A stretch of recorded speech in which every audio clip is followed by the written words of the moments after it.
Happy Monday. Good morning, good morning.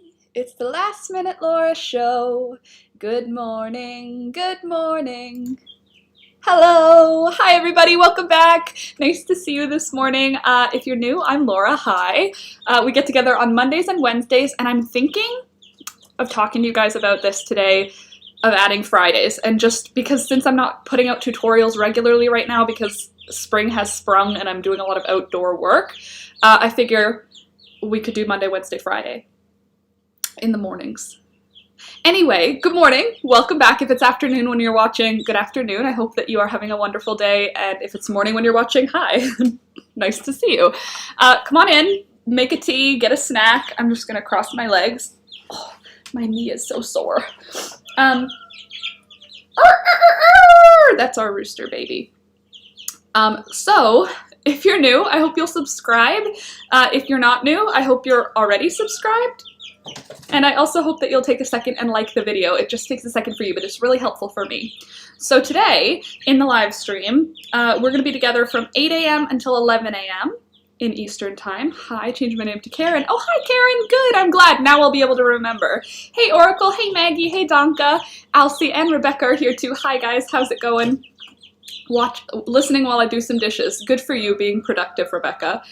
Yesterday I cleaned the kitchen, finally, so that's always good. Hi, girls. I'm doing housework. Aw, motherhood. Love. Happy Monday, everyone. Donka, agreed.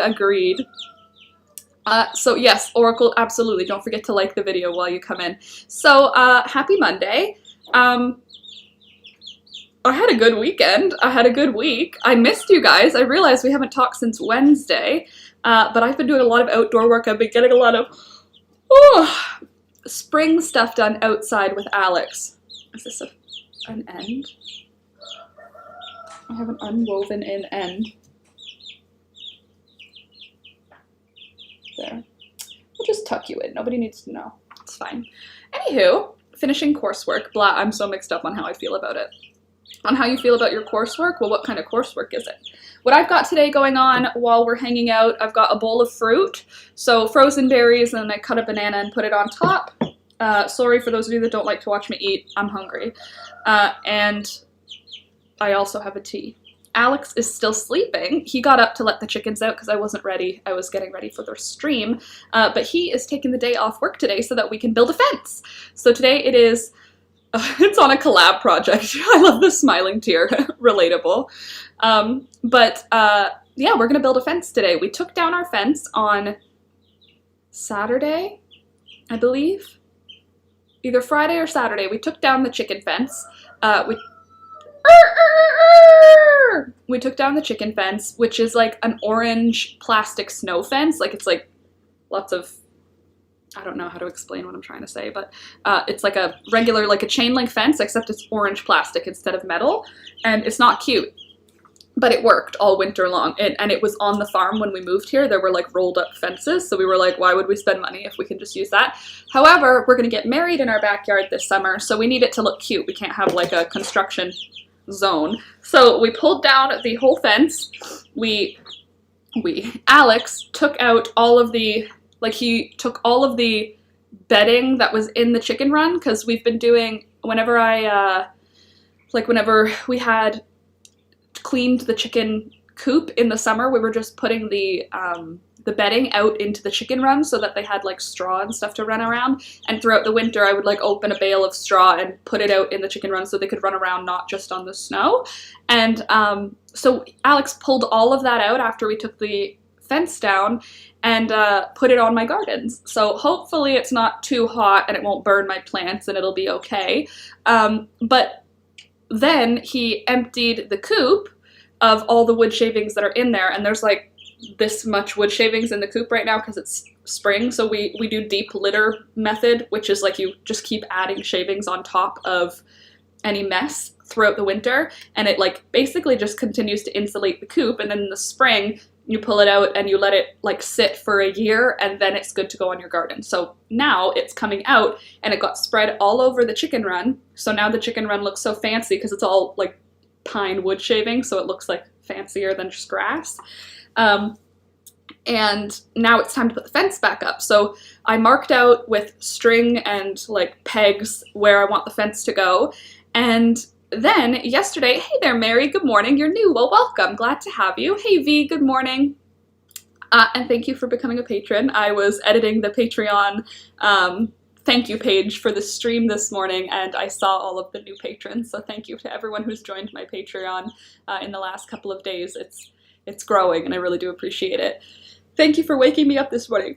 Good morning! Wake up, Mayo! Wake up! I was awake. I don't know why I'm, like, yawning now. It's like once I start talking to you guys, I get tired again. Or not tired, just yawny. So, we're gonna be putting up a fence. The fence we picked up, we got it at, I guess in the States, it's called Tractor Supply. Here, it used to be called TSC, which the country store or Tractor Supply company, they just, like, their, like, slogan in Canada is, the country supply store, but that's, like, it's Tractor Supply, and I don't know why, it's the same logo and everything, but it doesn't mean the same thing for some reason. Anyway, it doesn't matter, because in Canada, TSC was bought out by a new company called PV Mart, P-E-A-V-Y Mart. It doesn't matter. It's one of the feed stores locally, and we went to there, and they had fencing, but they didn't have good hardware cloth. Hardware cloth that's 4 feet by 50 feet is like very hard to come by right now. For some reason, it's sold out everywhere at Home Depot, at Rona, at all of the feed stores, even in like little private stores. Like we have some small feed stores that is like family last name feed store, and even those ones were empty. So we ended up picking up chicken wire, which shouldn't even be called chicken wire because it's not, you shouldn't use it for, it's not going to keep your chickens safe from predators. It's just going to keep your chickens from getting out. So we're going to put up that fence for now because we don't really have a ton of predator pressure here. Like when we were removing the fence on Saturday, I think it was Saturday we removed the fence. When we were removing the fence, I was taking stock of any weak spots in our fence line. Like there were a few areas near the coop that something had dug underneath the fence, probably a rat, because there's a rat that lives under the coop, so I think it's just his entrance hole. But all of the other areas of our fence were undisturbed, and they wasn't a strong fence. Like it wasn't something that would have kept something strong, like a skunk or a I don't think we have badgers, but like a possum, it wouldn't have kept them out, but they didn't go in. So basically what I want to do today, last week I was stuck chasing 34 hens on Wednesday because our hens made a hole in the chicken run. Oh jeez. That must have been fun though, for them. Good morning, love the hair all. Have a great week. Oh, thanks, Joyce. My hair is freshly showered because I have been, oh God, Karen, the chicks have grown. You should see the other ones. They're like full chickens. And I almost sold, people inquired about buying the chicks a couple of times, but nobody seems to know what straight run means. Like I'm not selling them as boys or girls because I can't verify that any of them are boys or girls because I'm not like a chicken sex expert. If I can't tell that, sorry Thunder, if I can't tell that a cat is pregnant, I'm not going to guarantee a girl or a boy chicken, but people keep being like, I would like 6, thank you. And then I'll book the time when they're going to come pick them up and they're like, oh, but by the way, I only want girls and 1 boy. And I'm like, that's not, did you do what? It's their straight run. And then they'll be like, what straight run? And I'm like, okay. Then someone else was like, they wanted to buy 7 of the babies, these ones. And I was like, okay, yeah, you can buy 7, but do you have a brooder for them? They said, what's a brooder? And I was like, okay. These chicks are small, they need a heat source, and they need a container. They need to be inside still. It's too cold here for them to go outside and act like chickens. Like people, oh sorry buddy, people are buying like prefabbed coops, and they think they can just put these guys in it outside, but like we're getting -2, -3 this week. Like they're far too small. They're not fully feathered yet. And when I said that, I was like, do you have a coop and or do you have a brooder and like a heat lamp? And they were like, I think maybe. And I was like, okay, well, I need a guarantee that you've got those things before I'll sell you chicks. Like, they're not toys. So I think a lot of people are getting into chickens this year, but they have no idea what they're doing, which is relatable. But I really like these guys, so I'm not going to give them to anyone that will put them at risk.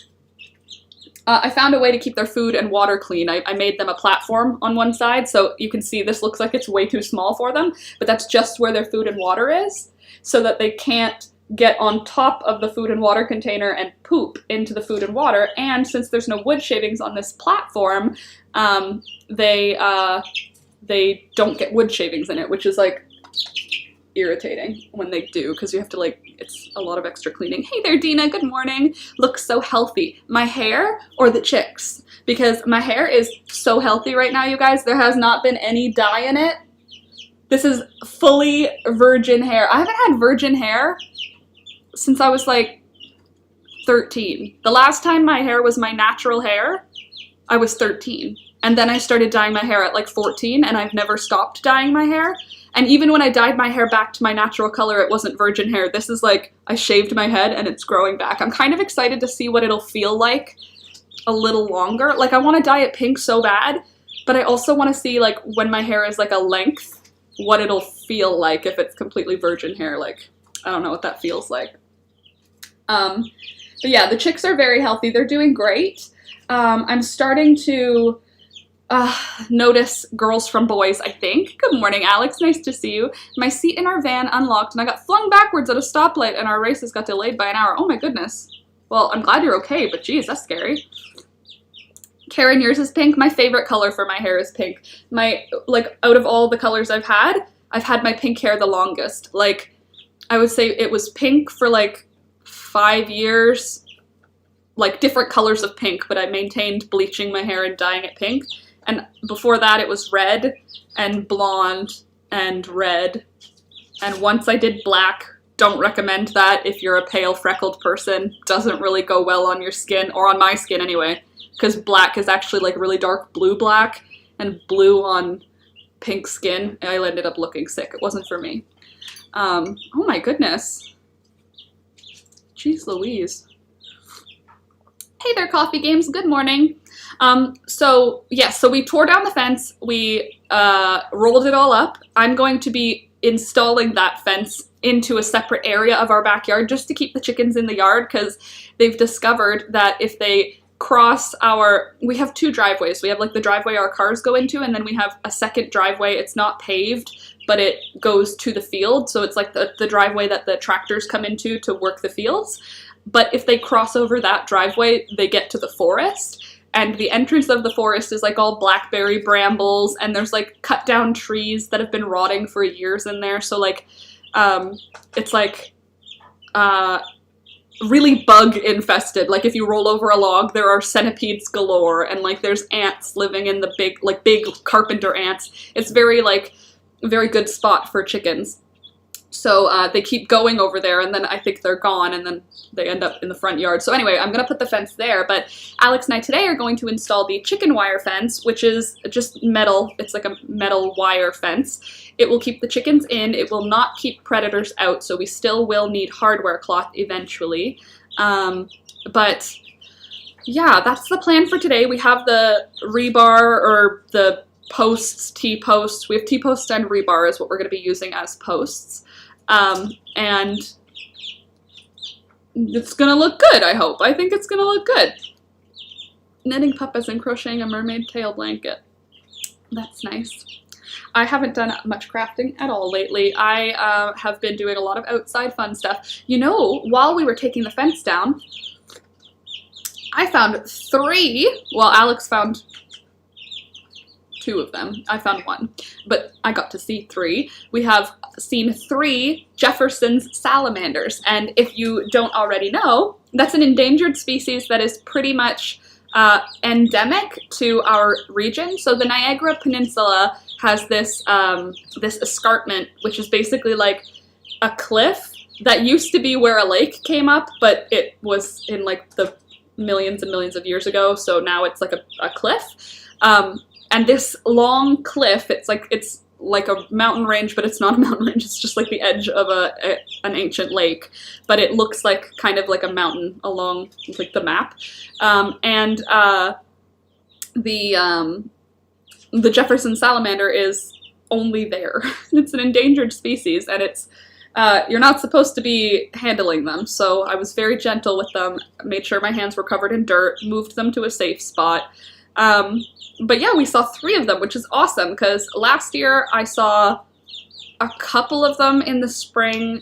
but it was like scattered, whereas there were 3 of them within our fence. Like when we removed our fence, there were 3 of them in that, 100 square foot space. So that's awesome because they're endangered. So good for them to be able to hopefully breed this year. We also started building an actual chicken coop since the hens broke our run, and I thank the Lord that I didn't have to chase our rooster when it broke because he normally charges at us in the run as well. I was trying to explain to Alex Mayo that our rooster is amazing. Like, Alex has never had chickens before, neither have I, but I've experienced chickens before. And I was trying to explain to Alex, like, we have a really nice rooster. Roosters are mean. Like, people, like, get attacked by their rooster and they actively avoid their roosters, and roosters stay confined. Like, there's like rules with roosters often. Our rooster is like nice. He's shy to people. If you like run at him, he'll run away like a chicken. But if you catch him and pick him up, he's like, well, now I've been caught. He's like a friendly, he's never run at us. He's never charged at us. He's never bit us. Even when he's being held, like when I was cutting his feathers for trimming his wings, he never leaves the run anyway. He can fly, but he won't leave the run if the girls are inside. And even if all the girls escape, he for some reason doesn't recognize that he can just jump over the fence. But either way, I was trimming his feathers just in case he realizes what his superpowers are. And even when I'm doing things that he doesn't want me to do, like I trimmed his nails last summer because I was worried about him and our other rooster fighting. So I trimmed his nails and I trimmed his feathers, and again, this year, no problem. I inspected all of his feathers to make sure he didn't have any pests, because it's springtime, so I just was doing when I was cutting all their feathers, or the tips of their flight feathers. I wasn't cutting all of their feathers, but when I was trimming the tips of their flight feathers, I was also taking stock of who had mites, if anybody had fleas, if anybody had any missing feathers, like if there was anything that I needed to keep track of. And he's like a friendly rooster, so I'm very happy we have a friendly rooster. What are you wearing? I'm wearing my puffy little bolero, which ended up being a slouchy cardigan, and one of my older sister's hand-me-down tank tops, and black tights. The underlayer of my hair is like maroon dark red. I wonder if Frida will show today, Maggie. She has purple for hers. Oh, excuse me. So anyway, we'll install that new fence today, which will be way cuter because it's just like metal wire, so like from far away you can't even see it, as opposed to the orange snow fence. It's visible and looks trashy. Like, it works, but it looks trashy. Like, I don't want a wedding with like that as the background, so I want it to look pretty. So we're going to paint the shed, which is the coop for us, and we're going to have nice wood shavings as the outside area. It's surrounded by my gardens. And then something that Alex did yesterday, which was so helpful, I started a fire in the morning outside. Our dog ripped a ton of feathers as well when he went after them. Oh, poor babies. I also chased the hens in my Crocs. At least your feet were comfortable, Mayo. But Karen, thank you for telling us your name change. Yes, good call, Dina. But shoot, what was I going to say? Oh, yes. When we were cleaning out the yard, we were burning sticks. So I was collecting all the sticks that fall. We have trees everywhere, so little sticks fall, and I was raking up everything and burning stuff that was, like, not useful for composting or useful for like actual fires. Like larger sticks, they go in a pile for when we want to have campfires. But the little sticks and we have this area of our yard that we were just using as our, like, it's not a composter, it was just like where we were throwing sticks, you know? So it was a huge pile of like just old dead things. And we burned this whole pile bit by bit. Every time I found a cocoon, I put it in a separate pile. We didn't find any mice or any salamanders in that wood pile. There were no snakes, which is confusing to me because it's like a big thatched. I assumed that we would find like either a rabbit's nest or a mouse or something. It's like a good, safe looking spot for an animal. Anyway, we got rid of that pile, so there's this big open space in our yard now. And since the stuff that was on there had been there for 2 years, there was a whole bunch of well-rotted compost underneath. So now one of my vegetable gardens is almost double the size because it was partially covered by this stick pile. We removed all the sticks, and now there's like this beautiful, rich, black, sandy loam earth underneath. So now there's going to be way more stuff growing, which is great. I'm very happy about it. So that was what we did yesterday. The fire is still going. Yesterday it was raining when Alex came in at like 8:30. It was raining, and he covered up the fire with dirt. Like, it was already out, but it was still smoldering. So we just scooped some dirt on it and put, like, we have clay soil, so it was clay. And this morning, I just looked outside and there's still smoke coming off of it, so he's gonna use it again today, the burn pile, which is awesome. And also, that pile is in a location where we can just leave the ashes, and then the chickens can enjoy rolling around in the ashes. Chickens like wood ash and diatomaceous earth and sand and dirt. They like to roll around in those things, and when it dries out, it prevents them from being a good target for parasites. I started building my self-designed coop last week. I'm so excited to see how it's going to turn out. I feel like I have this idea in my head that it's so easy to build things, and then when I start cutting wood, I'm like, oh, wood is heavy. That's what makes it difficult. It's not the design part, you just have to make the shapes fit together. It's that they're big pieces of wood. I know that seems like, well, duh, Laura, but every time I'm designing something, I'm like, I could build this in a day. Everything's heavy, so no, I can't. I'm afraid I've gone over my word count. Oh no! Well, nope, I got nothing. That wasn't a problem I had. I only went under word counts. Unless I had no idea what I was talking about, and then I would go over my word counts when I was in university. So, that's the big news, is our backyard is well on its way to being a nice place to be married in.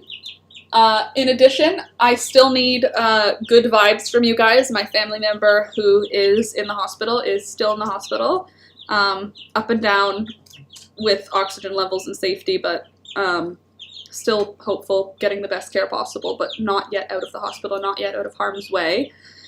In addition, yesterday I went and had dinner with my grandpa. Since we ordered our groceries this week, we didn't have to go in, so I've been quarantined. So I'm supposed to, well, not I'm supposed to. Sunday is like my grandpa visit day. And last week I couldn't go because I had interacted with the family member that got sick, so I needed to wait one more week. So now it had been enough time. So I went to my grandpa's and we spent a couple hours together and had dinner together. And that was nice. We just got to sort of chat. I unloaded the dishwasher, you know, like just hung out with him and stuff. Oh no, sending good vibes, Laura. Thanks, guys. Prayers sent. Appreciate it. So hopefully that, like, it's been 10 days that they're in the hospital now. So I don't know how long that should, like, I don't know how long people end up in the hospital when they have that virus. So it's kind of like, I feel like we've got to be near the end, right? 10 days is like well into it, isn't it? Like, I don't know. I'm not a doctor, obviously. But anyway, it's a scary thing that we're kind of waiting for. Like, we're just waiting. Everybody's just waiting because there isn't anything. You can't visit anybody in the hospital right now. You can't, there's nothing you could do. You just have to wait. So we're just waiting. But it's not a good feeling, that's for sure. But on the good end, I hung out with my grandpa, we're building a fence, and we ordered groceries, which was very exciting for me because I love shopping online, and I don't really, like, I like going grocery shopping, but it stresses me out now because anytime I go grocery shopping, I, like, don't want to see anyone for at least 6 days because it'll take 6 days before symptoms would show. So I want it to be, like, I don't like seeing my parents if I go grocery shopping because I don't want to risk it. So it was kind of nice. I did my grocery shopping and I was able to buy everything as opposed to, you know, when you go into the grocery store, you forget something. Like the beef bouillon cubes. You just forget those because, like, why would you remember those? Or the green onions. Just the things, you'll just forget things. I forgot nothing. I got everything. And it was the same price as if I had gone in. There was no surcharge for me ordering it online because we went to go pick it up as opposed to having it delivered. But the amazing thing about having our groceries ordered online, whoever packed them, it was beautiful. All of the fruit was in the one bag. Anything that was packaged meat was in a different bag. All of the non-food, like, they really packaged it the way I would have. Like, when I bag my own groceries, I, like, put it so that it's easy for me to put away when I get home. they did that for me. So when we got our groceries and came home, it was like all of the cheese and like milk things, like we do plant milks, but all of the dairy and cheese type things were all in one bag, and it was just really easy to load up my fridge. And what I did for my grocery shopping was, we've been doing the like HelloFresh and Good Food things, and they come with these meal recipe cards. So like this is one Alex and I really liked. It's a chorizo sausage burger, and it has salad and sweet potatoes with it. But it shows you what's in the recipe. And on the actual recipe side, it shows you how much of everything there is. So I took all of my recipes that I liked, like the ones we liked the best, I took them all, and I wrote all the grocery lists down for them. Bye, Maggie. Try to come back later. Sounds good. So like for this one, it's fish and green beans and coleslaw and like some mixes of stuff. So because I couldn't find barramundi, I couldn't find that fish at the grocery store, I just ordered a different kind of fish. But I ordered the groceries for the recipes. So now we have all of the ingredients for all of those recipes, and we don't have more than we need. Like, that's the problem when I go grocery shopping physically. I'll be like, I'll just get an extra sweet potato, or I'll just get an extra, onions are on sale, I'll get an extra bag of onions. But they don't last. Like, things don't last. Things start to rot. Things start to get yucky, like salad greens, bean sprouts. Those things don't last very long. So when I go grocery shopping physically, I end up picking up things that we're not going to eat in time. Whereas this time, I ordered everything that I know we're going to eat, and then I ordered like our breakfast and lunch items. So now we have like basically like a menu for 2 weeks at a time. Right now we have 3 weeks because I wanted to get like more, because I just wanted to have 3 weeks worth of food, but I'm gonna do 2 weeks at a time because now I don't have to be like, I was doing 3 weeks or 4 weeks of groceries at one time when I was going in, because I didn't want to have to go in again to the grocery store. But now that we can do it online, I can order groceries every week if I want to and just pick up once a week. So that's kind of an awesome thing. Yesterday I actually made for us, we had tuna salad sandwiches with dill. The tuna salad sandwiches had dill, onions, and mayo with the tuna. And then I also made us a side salad and a side Greek salad. So I picked up feta cheese when we went grocery shopping, which is not typically on my grocery list. We don't usually buy cheese. We just don't usually buy, like, I don't know how to explain what we don't buy. We don't buy a lot of dairy. We don't buy a lot of like specialty items. Like chorizo sausage wouldn't be something that I would like think to buy. But now that it's on that grocery list, I was able, hey there, Nazia. So since it was on the grocery list, I was able to buy like 2 chorizo sausages uncased. And they came like wrapped in like a butcher paper and everything. It's like very cool. I'm very happy with it. For those of you who've already been doing online grocery orders, like you already know this, but if you haven't and you have access to ordering your groceries online and then picking them up, I really recommend it, because whoever they've employed to do the job of picking the produce and stuff did a perfect job. Like I ordered lemons and I ordered bananas, an apple. Like I needed 1 Granny Smith apple for one of the recipes. Since I don't eat Granny Smith apples, it's nice to be able to get 1. All of the produce was picked perfectly, and like I'm very particular when I pick things. Like I was very skeptical to order tomatoes because I'm very picky when it comes to tomatoes, and they picked a perfect little clamshell of cherry tomatoes. Like I usually like inspect them and make sure everything looks good, and I got like, yeah, the bananas were perfect. They weren't like old bananas or way too new bananas. You know, like I had this worry that they were gonna put in like green bananas and I was gonna have to wait for them to be ripe. But no, they're like, they literally did a really good job. And like I sound like a very like, wow, I've said like a lot of times. I sound very, I don't know how I sound, but when I hear myself speaking, I'm like, okay, Laura, calm down. It's just ordering groceries online. It's a pandemic. There is no joy anymore, so let me have my joy ordering pandemic groceries online. More importantly, I didn't order any junk food that we usually just like eat for no reason. Like I didn't order, I didn't get like Kraft dinner. I don't know what you guys call it, Kraft macaroni and cheese, you Americans. Here it's called Kraft dinner. I didn't order things that we, like I ordered just the food that we're going to eat, which is awesome. I was really happy with it. I highly recommend it. If you're in Ontario and you have a real Canadian superstore near you, I highly recommend ordering your groceries online. It cost the same. There was no surcharge. And the items that were on sale in their flyer still were on sale in my grocery bill. It's not like you pay regular price for everything. If things are on sale, you can buy more of them online still. I don't know what I thought. I thought that because it was going to be somebody else's job to pick my groceries, I was going to have to pay more for it. I'm sure eventually we will, but I don't know. Hey there, Austin. Hey, Madison. Nice to see you guys this morning. I caught a stream before class. Awesome. Oh, well, you can come back on Wednesday and Friday for more streams before class. Don't forget to like the video, by the way, as you're coming in. So that's been pretty joyful for me, having groceries. There's not much to find wonder in right now, so it's pets, plants, and groceries. That's my joy. Also, I was watching a few people on YouTube who breed chickens, and they like have genetic chicken lines where they're trying to breed in certain characteristics and breed out certain characteristics. So I was just watching, learning, and one thing that is interesting is certain traits are like girl chicken traits that kind of give up earlier than some of the boy traits. One of which is like the coloring for brown. Apparently like brown in chickens is more girl chicken. Wow, that's not intelligent sounding. Wild jungle fowl are what chickens came from. And the boys are like rainbow and the girls are like brown, like a pheasant. So if you get a girl that's like brown, or if you get a baby chick that's like brown and like camouflagey, you can be pretty certain it's going to be a girl. So I thought that was kind of cool. So that means I'm pretty sure we have a girl in this group of 9. And next Sunday we've got another 12 due to hatch. So that's exciting. A little bit overwhelming because I thought the big birds were going to be outside by then, but it looks like they need to be inside for another 2 to 3 weeks.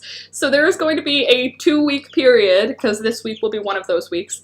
There's going to be a 2-week period where we have 3 different groups of baby chicks living in the house. It's going to be a show. It's going to be a big show. I'll have fun. But it's going to be a little bit messy for a little while. I cleaned up yesterday, and I picked up Resolve, the carpet cleaner. Do I have it nearby? No, it's far away. I picked up Resolve carpet cleaner. It's like you spray it on the spot, and then you like either carpet clean it or you like dab it up. And it cleaned the carpet, obviously. But I mean, I was happy because I've used like laundry detergent, dish soap, vinegar, baking soda. I've tried everything on these like chicken poop areas because chickens escaped a couple of times and then pooped on my carpet, and nothing worked. Obviously the carpet cleaner worked. Also, I was even able to buy, like, on the grocery thing, I was even able to get like our shampoo, our conditioner. I bought what's that cream, Cetaphil. I bought Cetaphil hand cream. No, Cetaphil face cream, Cetaphil body cream, Cetaphil face wash. So now I have a system in place again because my skin's been kind of upset for a little while. So I bought that, and I was able to get shampoo and conditioner and body wash and a nail file. Like, they pick up anything you want. Again, for those of you that already knew this, fine. For those of you that didn't, you can get your groceries and like all of your needs from someone else shopping for them, which is amazing. Very happy about it. Good morning, Sid. Nice to see you this morning. So, that has been a lot of fun for me. You guys are such little crazy animals. They get so big and so strong so fast. Oh no, look at the ingredients on those, Laura. Last time I looked at them, they were basically just paraben lotion. Really? I thought it was supposed to be good. I thought that was one of the brands that the dermatologist recommended to Alex. So I assumed it was good. But I don't want it to be just parabens. My skin has been so upset though from mask wearing. I've had this awful like chin strap of just really bad texture and zits, and my skin's just been overall upset. But I'm hoping that this will help. I'm kind of bummed if it's not good for me, but also if it fixes my skin, I'll kind of like, I already opened it and used it, so I'm not going to return it because then it's just garbage anyway. Parabens, water, and an emulsifier. Great. Well, there isn't any mineral oil or petroleum jelly in it. Those are the two that Alex is allergic to. Mineral oil and petroleum jelly, and that's why it was suggested, because they don't contain any of that. Also, don't forget to like the video as you come in, please. So that's happened. Oh, also, I found in one of our vitamin containers, like, for the... Which vitamin was it? Man, I don't know. One of our vitamin, aloe vera, hun. Yeah, I mean... We do have aloe vera plants too. Those are good things to not include, absolutely. Yeah, so they don't include those, which is good. Oh, I need a tea. Yes, you do. But I found one of those, like, it's not a silica packet, but it's like a don't eat it, it keeps stuff dry thing. It's like a plastic container with moisture-absorbing beads in it. And I put my peppers into a jar with that. My dried peppers I was showing you a couple of weeks ago. So now we have a jar of dried peppers, which is fun. Makes me feel like a witch to have a dry pepper. Love that. And then we also have chicory root, dried chicory root from last year. Ta-da. Still haven't used it, but it's here. I do want to use it. It smells amazing. It kind of has that smell of like mushrooms and wood. That's what it smells like. Mushrooms and wood. And that's what it looks like. It looks like mushrooms and wood. I recommend beer soap. If you can't find any, I will mail you a couple of bars, followed by 5 drops of argan oil to moisturize. Alex's skin doesn't do well with any of the scented oils. I know argan oil isn't scented, but it has a scent. Alex's skin is like hella sensitive, and it doesn't react kindly to anything. And when I say it doesn't react kindly, I mean like it erupts. It is so, and it doesn't erupt. He doesn't get zits, which is nice for him, but his skin will just get like, it'll have like a little red splotch, and then one day later it'll be like everywhere. So trying new things is really risky with Alex's skin. Hello, Joe Biden Jr., welcome. Beer soap though, I will check that out. Let me write it down. We don't really try things very often though for his skin, just because we don't want the reaction to happen. Like, he would rather just have dry skin, you know?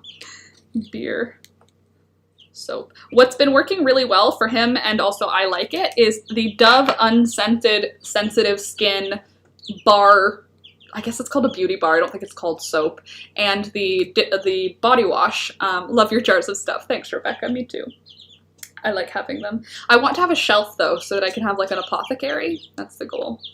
But I don't even know what I was saying. Oh yeah, the Dove Unscented Bar Soap and the unscented body wash. And then I found they have the same line of unscented sensitive skin, dermatologist recommended or whatever, they have that now for shampoo and conditioner. So I picked that up as well because I was online shopping, and it's so much easier to do that online. Dove works for him. That's what matters. It's like, it's tough because like I want to just use like coconut oil and like vinegar rinse. Like I want to be like, you know, as natural as possible, but we can't. Those aren't options. One chemical I stay away from is cocoa beta, I'm missing the word. Betaine for my skin. It's hard to find, so literally I can mail you a small bar to try if you want. Sid, I would love that. And I'll mail you something back. I think that would be fun. Do a little exchange.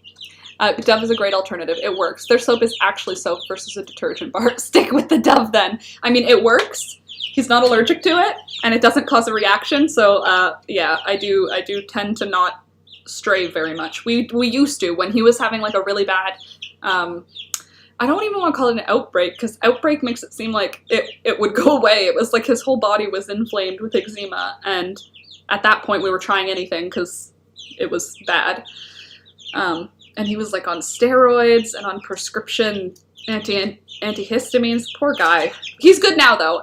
He does have a few little reactive areas, but that's because it's spring and, like, the pollen and the, like, working outside and sweating. It's just his skin has to get used to doing that. Good morning, Laura. How are you today? Hi, Tracy. I'm well, thank you. Good morning to you as well.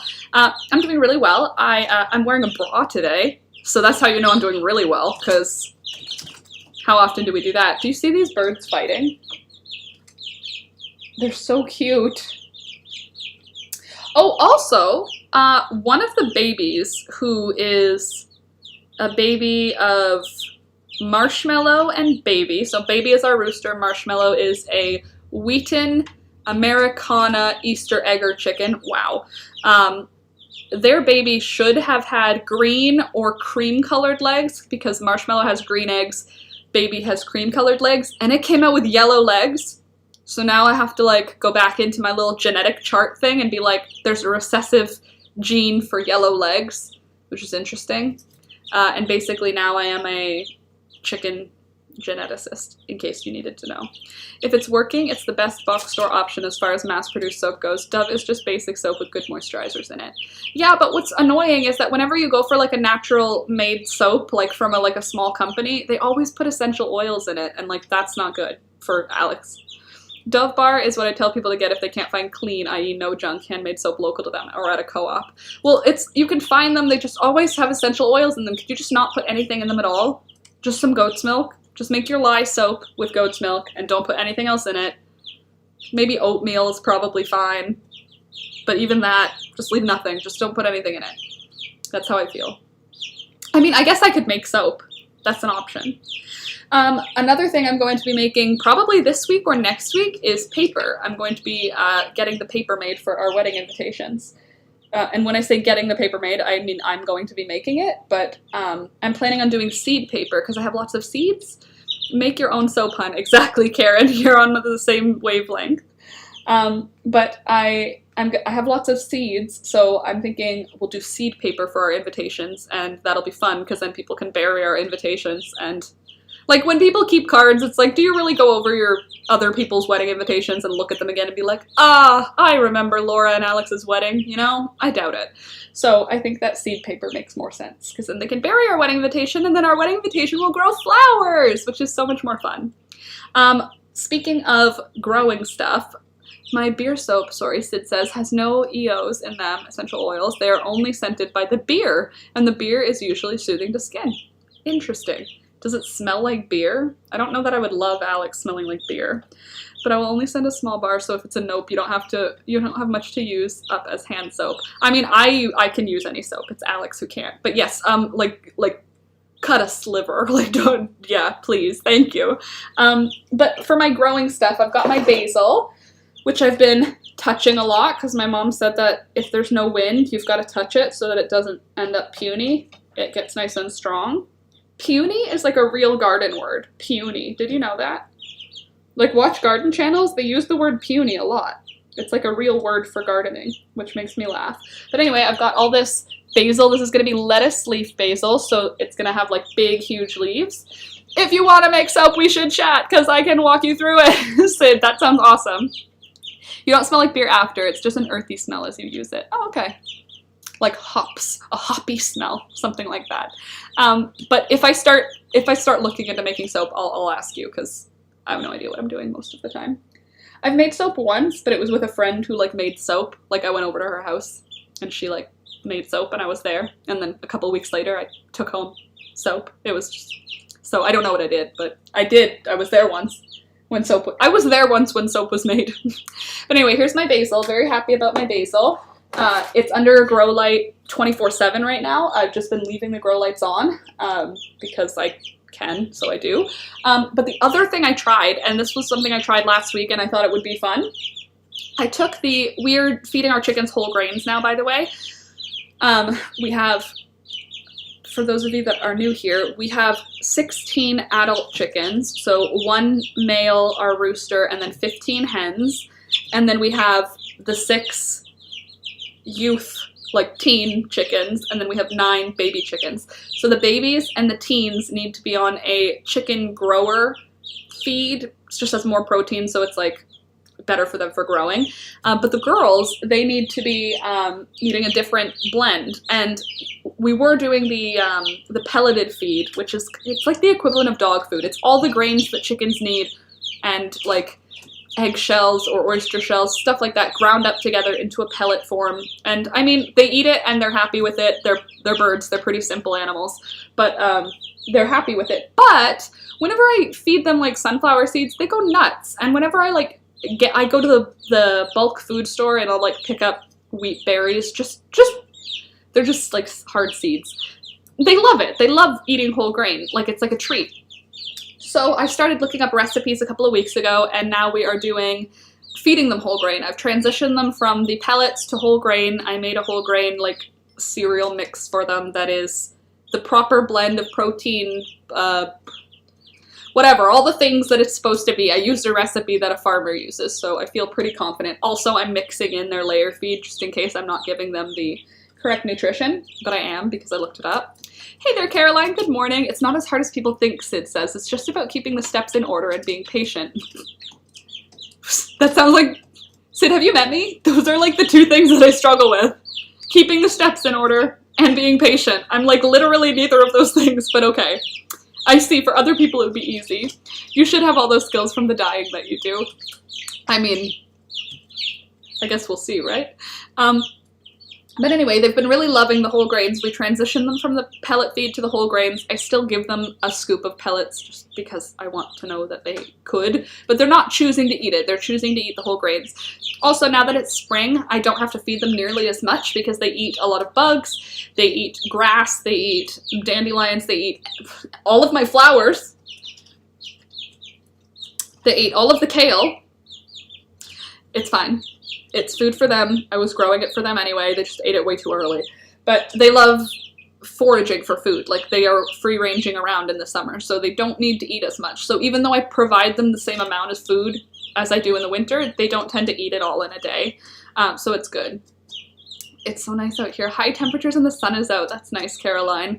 Today it's going to be going up to 13 or 14 degrees Celsius. I think we're getting a little bit of rain in the afternoon. But anyway, we transitioned them to whole grains. They're loving it. They get so excited when I feed them. I mean, they always do. They're chickens. Again, not super bright animals. Love them as pets, but like, don't expect them to be a dog. But what I thought would be fun was to see how those things would sprout. Because sprouted grain is called fodder. It apparently has more available nutrients and is more calorically dense than the seed itself. So if you sprout a grain and then feed it to your chickens, they need to eat even less because it has enough energy in it and it's easier to break down for their tummies, or I guess for their gizzard. They don't have stomachs. Not the way we do anyway. So I did. I sprouted some of their wheat and I sprouted some of the barley. Barley? Yeah. And I'll show you what it looks like. Sorry, Thunder, I need to reach. So, it's kind of interesting, to me anyway. Oops.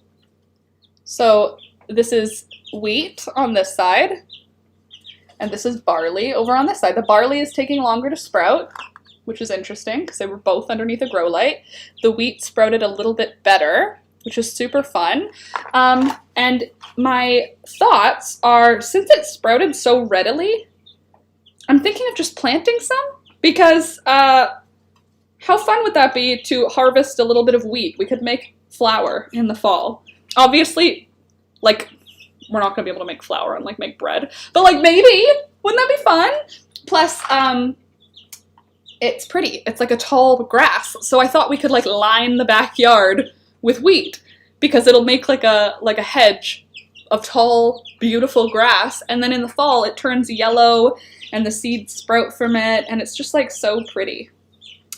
Honestly, it made me want to eat it. Like, when I saw this, I was like, I just want to like snack on it. Do you think it's tasty? This is barley. I mean, wait, barley juice grass powder is what you get at like Booster Juice, right? It's barley. Or wheatgrass powder. Wheatgrass juice. What do you think? You want to try one? Probably good for you. No? It's a treat. Yeah? You gonna taste that? Tastes like roots. How about this one? This one doesn't have as much dirt on it. You want a treat? Yeah, it's good. Mmm. It's good. Yeah, it tastes like outside.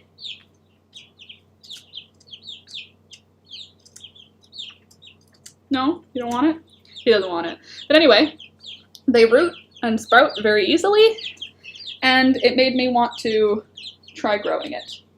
So I'm going to. That's my plan, is to grow some wheat and some barley and some marigolds and some sunflowers and some basil. I mean, I think you can eat it. It's barley, but I don't know if it'll taste good. I mean, I think that for me, I'm thinking what's super exciting about it is if I can grow some, I can also keep it, like, once it turns into this, like, long stalk with, like a seed area at the top of the stalk. And I thought if I grow, like, let's say a couple of rows in my garden of this stuff, when it turns gold and turns into, like, wheat, I can cut it, and then in the winter it can be a treat, you know? Like, I can cut the whole thing so it's like a bouquet, hang it upside down in my cold cellar, and then end up with winter treats, because the chickens are bored in the winter. They can't do as much running around and free-ranging, so I thought that would be a fun thing for them, because they love running around and free-ranging. And whenever I give them like a cabbage in the winter, or if I give them like half of a cantaloupe, they go nuts. They love it. You can turn it into flour too. Well, what do you think? That might be a fun video. By the way, I filmed a vlog this weekend, and like a real vlog, not like the last one. I liked the last one, but a lot of people didn't really feel it, just because there wasn't a lot of talking in it, and people want to see my beautiful face and hear my beautiful voice. Obviously, I'm joking. But I filmed a actual vlog. I showed the plant room, I introduced a bunch of the plants, I showed all of the chicks, I showed the grown-up chicks outside, I explained all about them, I showed my outdoor garden, I showed the burial site we have for MJ that is a rock and moss garden, I showed my herb garden, and what else did I show? Other stuff. I liked the last one. It was very relaxing. Caroline, thank you. I liked it too. It was good vibes. But this one that's coming out, I already edited most of it. I've just got, oh, it also has a whole section about peekaboo. I finished the coursework. It's all right. Oracle. You know what? Even C's get degrees. I remember someone told me that when I was in university. Actually, I remember who told me that. It was my high school ex-boyfriend. That's so weird. I was in university. I think I was in second year university, and we had like a random conversation online.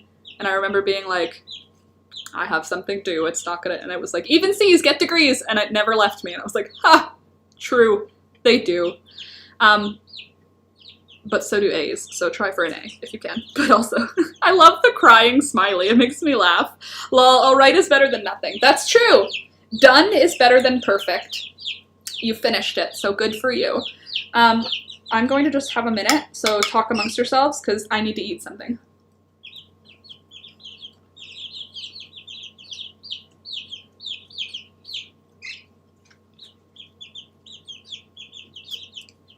Upper seconds in my last semester. I don't know what that means.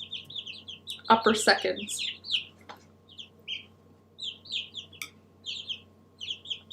We have letter grades.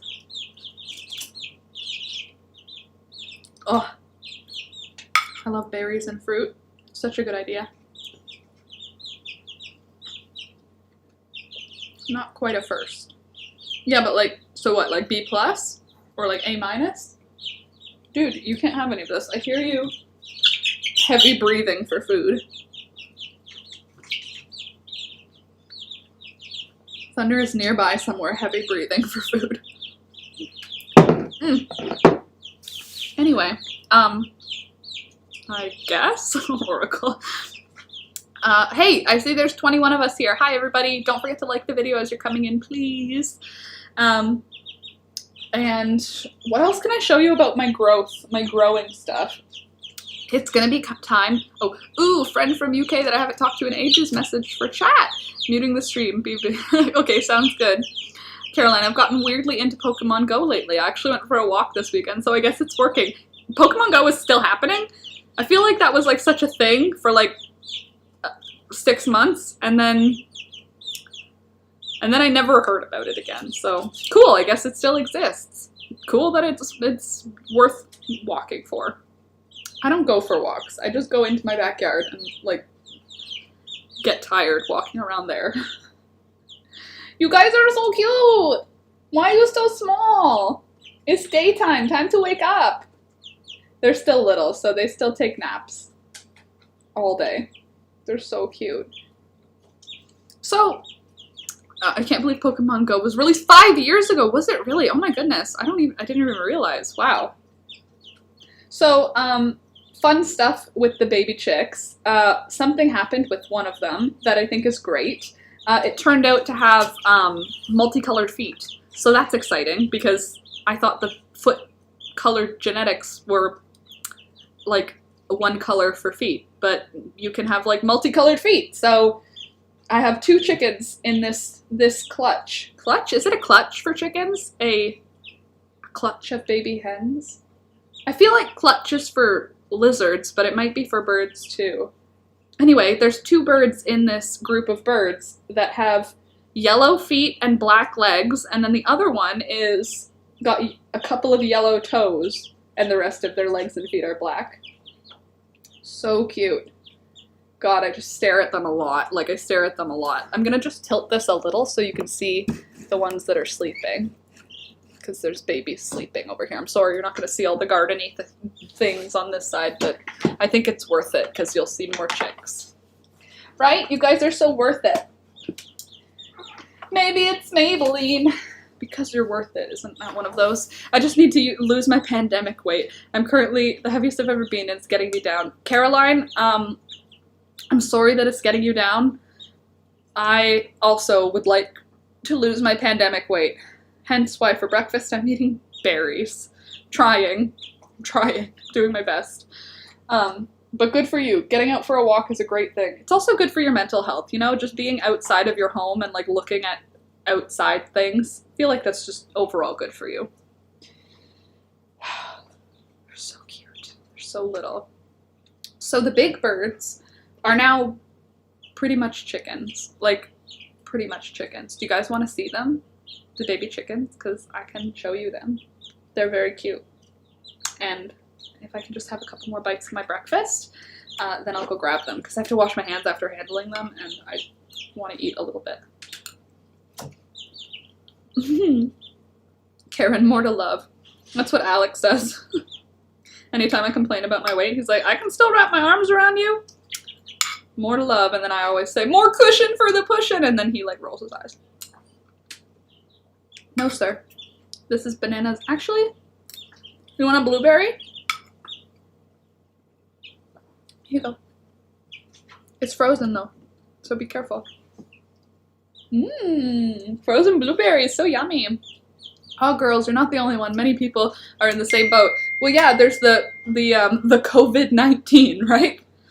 Ugh, somebody leaked my phone number. It's bothering me so much. One of the like companies that, you know, where you have to give your phone number for signing up for stuff, and I get like 6 text messages every day that are spam and being like, you've won $5,000. It never used to happen. In the last couple of weeks, it's been like every single day. Donka, don't worry, we'll get there. Yeah, once things are more normal, things will be more normal, right? We're like living in a weird world, so what are we gonna do? There's like nothing to do except eat. It's just hard. It is hard. That's the thing, is it still makes you feel bad about yourself, but there's nothing to do except eat. Like, there isn't a ton to do. You can't, well, not here anyway. We're in lockdown still, and our number of cases is insane. Like, even if you were allowed to go out, even if it wasn't lockdown, the number of cases we have in the cities around where I live, it's just so high that you don't want to go out, because even if they say you can go, it's like, the chances of me getting sick are way too high. Laura, you could do lose weight chat room and we can share tips and progress, like support. I have mixed feelings about that because I don't want weight to be health is one thing, but I don't, like, weight loss is a little triggering for me. I don't really like thinking about it as a, like, I need to lose a specific amount of weight or else I can get a little bit obsessed and then I end up a little too skinny.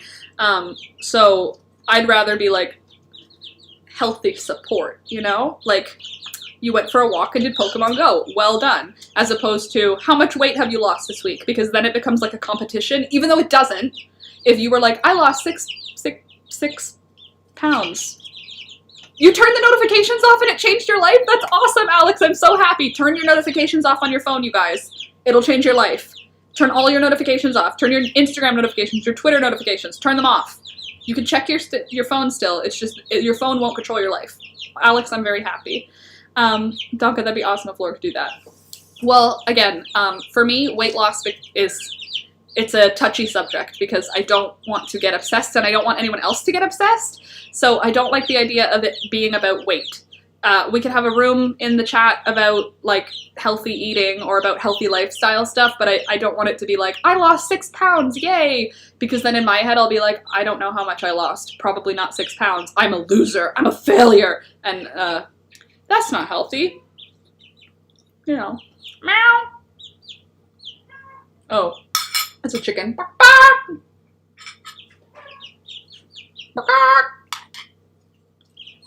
It's either a cat, a dog, or a chicken.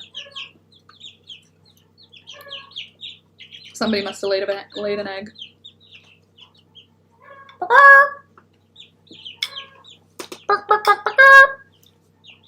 Easy to gain, hard to lose. I mean, it's more like it's hard to notice while you're gaining until you've finished gaining, and then you're like, oh my goodness, my jeans don't fit. I must have put them in the dryer. It's hard, Caroline, but now I'm actually heavier than I was pregnant and nothing fits me, so I'm pretty determined. Well, I believe in you. I'm not quite at my heaviest. Well, I don't know if I'm at my heaviest. I'm like, I haven't weighed myself, but I'm not quite at my biggest. Real men like real women. I feel like people love people, and then those people can gain or lose weight, and they'll still be the people that you love. You know? Like, Alex and I have both gained a ton of weight, but it doesn't change anything. I had to buy new underwear. That's the spot. That's, yeah, I get that. That's, I feel like that's a good line when you have to change your underwear size. Because it's stretchy, you know? I get the vibe. Let me go grab a baby chicken. That should help you. I feel like that's a really good, helpful thing. Not these babies, because these babies are invisible. I'm going to go grab one that you can't see. I'll be right back, okay? Oh, chickens! Hi! Good morning! Hello! Good morning, babies! How you doing? Good morning! Good morning! Hi! Good morning! Nice to see you. Did the chickens wake you up? Did I wake you up? Good. Hi! You want to come tell everybody how cute you look? Come on.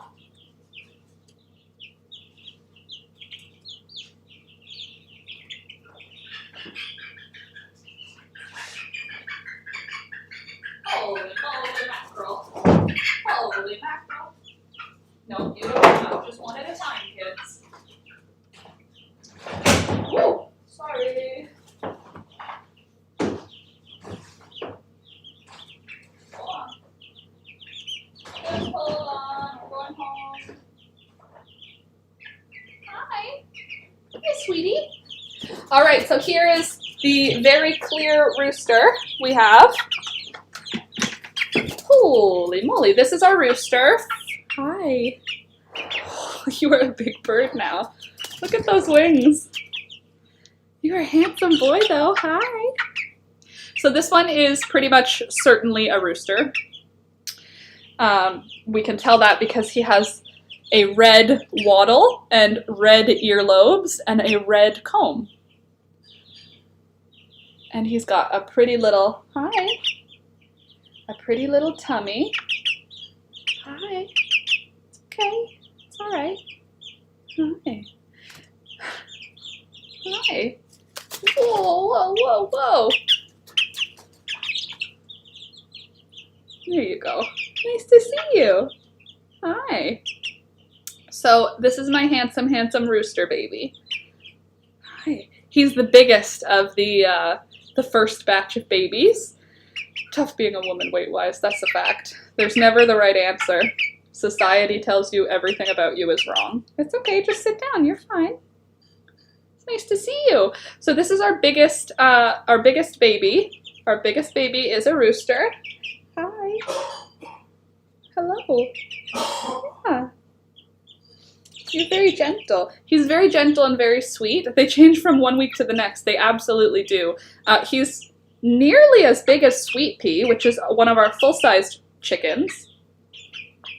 Do you need someone to hang out with? There you go. You can just sit with me. I wonder when they're gonna start making chicken noises. Hi. Like, what's the age when this noise turns into an actual chicken sound? Beep, beep, beep.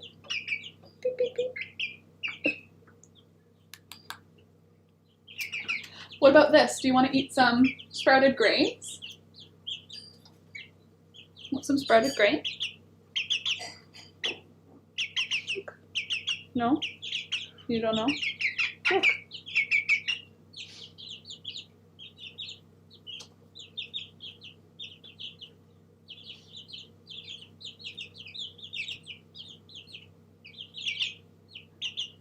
No? More interested in my fingernails. That's okay, you don't have to like this. This is for the grown-up chickens anyway. Caroline, one of my old therapists once said that if you're like the way your body looks, then your weight doesn't matter. That's a fact. And currently, I'm pretty okay with the way my body looks. Although, for the wedding, I do want to be skinnier. Gorgeous dude, very cute. Isn't he handsome? He is. He's a very handsome boy, and he's very sweet. Like, he doesn't really try to get away. Once you're holding him, he's like, oh, I guess I've been captured. This is now who I am. And his hands feel like human hands now. Sorry, get off the computer. Oh God, sorry. He's sitting on my computer now. Hold on, hold the phone. Sorry. Oh God, oh jeez, oh, holy moly. There we go. All right, let me grab a different chicken. It's okay, it's all right. Okay, hold on. But I just wanted you to see his pretty feathers. This is Sunflower's baby. So he has that laced Wyandotte feather style. Don't ya? You're gonna be a pretty, pretty boy. But his fingers feel like human hands now. They're like big and they're warm. I'll be right back. I'm gonna go grab a different bird. Hold on. You can go back to your cozy, cozy spot in your sunbeam. Good morning, Thunder. Here you go. Parsley, you wanna come see everybody?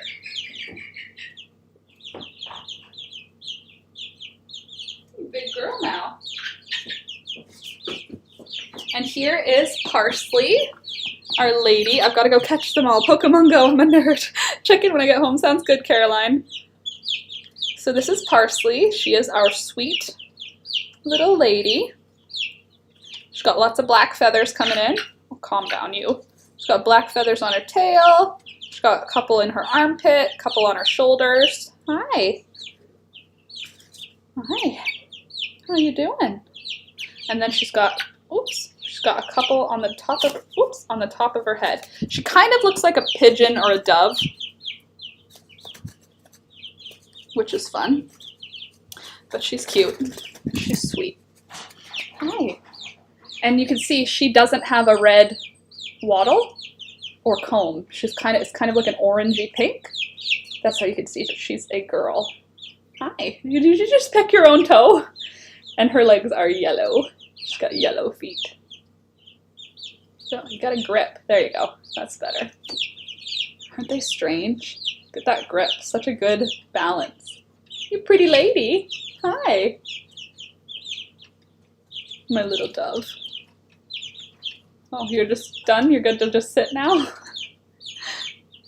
What's interesting, here, hold on. Step up onto this hand.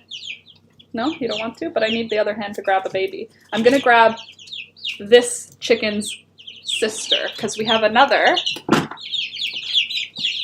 Hi! Oh gosh, the drama. So this is a 2-week-old, and this is a 5-week-old, but they're the same parents. What the heck? I know, so crazy, right? So this baby is gonna have black, doesn't even fight, just leaves the feet dangling down, so cute. This one's gonna have black spots also, you can see, coming in. So chilled out. But they're the same, they're just 3 weeks apart in age. Isn't that crazy? What 3 weeks does? Hi. What do you think? Who is this? Oh, jeez. Holy. It's a bird escape. The great escape. There you go. Come on, Parsley. Come on. Come on, climb up. Jeez Louise. Jeez Louise. Come on. Oh. All right, I'm going to go put Parsley back. You can see she's already had a really good breakfast this morning because her chest is all full on this side. Full of food. Pretty girl. I'll go put you back. They're going to spend the day outside again today. It's going to be warm enough.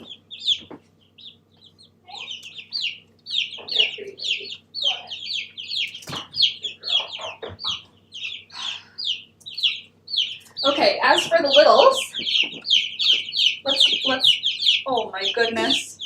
Oh my goodness, oh my goodness. I'm going to show you some of the littles now. The chicks are so cute. They are, they're very cute. Hi guys. Oh gosh, oh geez. Oh gosh, hi there. Good morning. Nice to see ya. Holy moly, oh geez. Hi. You can't, that's my ring, you can't eat that. You little weirdos. Okay, so remember at the beginning, I was talking about how you can identify a female chick by the brown or the wild type. So we're pretty sure this is a girl. You can see, hi, hold on. You can see these, how these feathers are super flecked, like she would blend in to the brush, right? Which is not something that a male chicken would do. The male chicken, hold on, I'm just showing, oh, you're fine. So the male chickens would be all showy, whereas this is super, like, quote unquote boring. Obviously, I don't think it's boring. I think she's beautiful, but hold on, hold still, hold on. Hold on, hold still, there you go. But you can see the colors are much more blendy, much more cute. Are you hatching any of the silky eggs? Yes, but not till next Sunday. They're due next Sunday. It's great to see them side by side like that. That's good. I'm glad you like it. I like it too. Hi. Any escape artists trying to get out here? Here you go. Go on. And this is the little, oh geez Louise, scared the daylight. Let me check on you. Hold on, you're all right. Hold on. You the boy or the girl? You're the boy. So this is one of our boys. I get all that, Laura, and report them as spam. What's that? You get all that. Get all what? Report what as spam. I can't wait to see one of the silky chicks. Me too. I'm so excited to see them hatch. I have to hold you tighter. You're going to try and get away. This is one of the ones that has yellow feet, but black legs. Isn't that interesting? Sorry if you're wearing headphones if this is super loud. This one is a boy, and he has, oh, you're fine, you're fine. He has black feathers, but he has white tips. You're okay, I'm putting you right back. You're okay. You're okay. Oh my goodness, that seems a little dramatic. This one is the girl. Hold on, hold on. Oh, shh. You're good. You guys are all okay. Holy mackerel.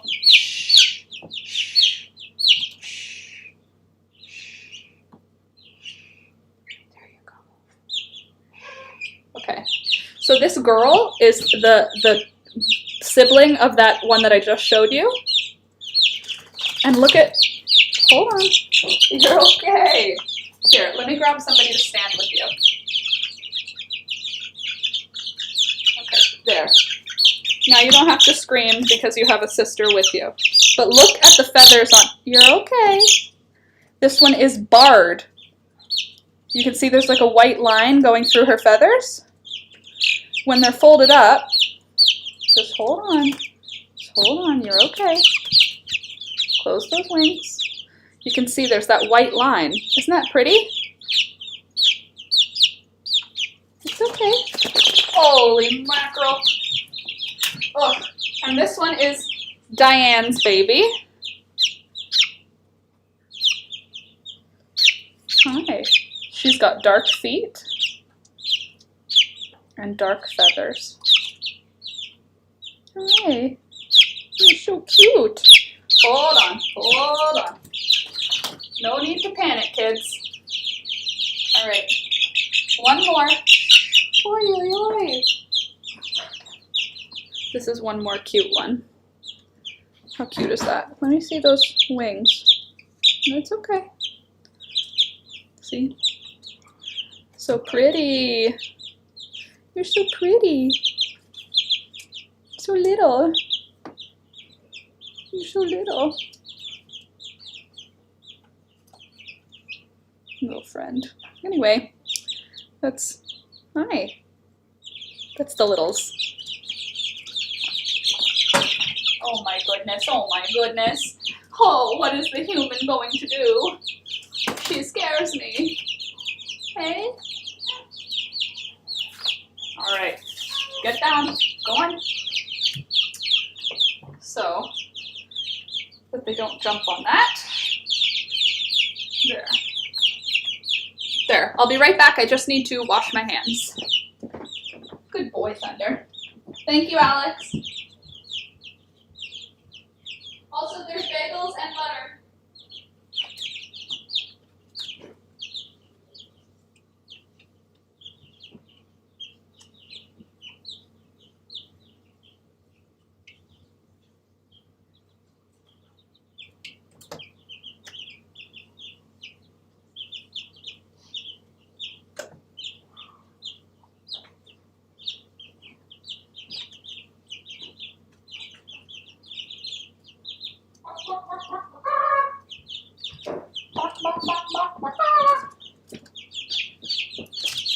It's okay, I'm not gonna bother you, you're fine. You are in zero danger. I literally am the only reason that you're alive. I hatched you. I'm keeping you alive because I love you. Little birds. At one point we were preferred stay at home, but that was lifted. The dryer doesn't always help either. Well, here I think it's called a lockdown, what we're on right now. And they just gave our police officers the ability to stop anyone for any reason, which isn't good because they're already targeting visible minorities. So Black people, people of color, in general, Black and Indigenous people of color, tend to already get pulled over more anyway just because cops are racist. Obviously not all of them, but as an overarching group of people, they are. And they have now, the Ontario police now have the ability to pull anyone over for no reason at all and ask where you're going. And it frustrates me because I'm not going to be the one that's pulled over. Like, it's not going to be me. It's going to be someone who, like, it's going to be, obviously it's going to end up being a racist thing. It's gonna end up being a problem because police are already targeting Black and Indigenous people of color, and now they have the right to do it at any time that they want. I don't love that for us. I even said to Alex yesterday, it's very not Canadian. I'm not for it. So that happened last week or this weekend. So that's not ideal. But hopefully that won't stick around forever. I don't know if it's only a COVID measure. From what I understood, they just changed the cop rules. So now they're just allowed to do that. They didn't say, like, it's only for the 6 weeks of this. It's just, like, forever. I gotta go. Thanks for keeping me company. Hope to join you Wednesday. Sounds good, Alex. Yes, I'll be back Wednesday at 8 a.m. So, yeah. I don't know if we're actually, I think it's a lockdown. I don't think it's just it might be just a stay-at-home order, but I'm not sure. We've got the protest bill going on in the UK. They've limited our right to protest. Great. Yeah, not great. Let me see. Ontario lockdown rules, April 2021. Let's see what it says. My kids are gross. I just found 2 cookies on the floor. I mean, why are they on the floor? Why weren't they eaten? What are cookies doing on the floor? Okay, so this is on, no, that's April 8th. We want 25 capacity for stores. Pickup is allowed at okay, so you're not supposed to leave the house for non-essential trips, but non-essential businesses are allowed to stay open. So how does that make sense? I'm going out, why? I'm just going to Sport Check to pick up a baseball glove. That's not essential. Although I need baseball for my mental health. Is that essential now? These are just examples. I don't need a baseball glove. But like, I don't like the lack of clarity because it's just leaving loopholes to target basically poor people. That's poor people and visible minorities. That's pretty much all the rules are only going to target those people. So I don't like it. I don't like it. And that's that for that. What else is going on for you guys? I'm back! Welcome back, Maggie. What's going on for you guys? Any crafty stuff up your lane? Are you working on anything handmade? Dina, you're making a mermaid blanket and some, what are you doing? Some lollipop angels, right? I'm not doing anything crafty. Like, I don't think I have anything crafty around me right now. I have my knitting on my table still, but I don't feel inspired to do knitting right now. Maybe they threw them at one another. They fought all day yesterday. Kids scare me. Like, I think, oh, it would be so lovely, but cookie fights? I don't know about that. Making some reusable makeup removers. Ooh, very nice. A crochet vest for my son. That's lovely. Like a sweater vest or like one that does up or one that just slips over. But that's nice. I'm just outside doing a lot of outside stuff. I have a sock and a sweater on my needles. Not on the same needles, obviously. These little troublemakers. Do you see how much quieter they are when I'm not talking to them? Hello! I don't know what all those things mean, but hello. G. Trying to think of what else is going on. Alex, what else is going on? Alex and I watched One Flew Over the Cuckoo's Nest. That was fun. I think we're gonna watch Dr. Zhivago today. Or tonight, sorry. I'm making a baby blanket. Oh, cool, Tracy. Yeah, I think we're gonna watch Dr. Zhivago today or Girl Interrupted. Because after I watched One Flew Over the Cuckoo's Nest with Alex, I was like, that's basically just Girl Interrupted, but the boy version. So, yep, I think that I'll either watch Girl Interrupted or we'll watch Dr. Zhivago. Either one would be fine. I do like, what's her name? With the big eyes. Why can't I remember her name? You know who I'm talking about. Winona Ryder. Winona Ryder.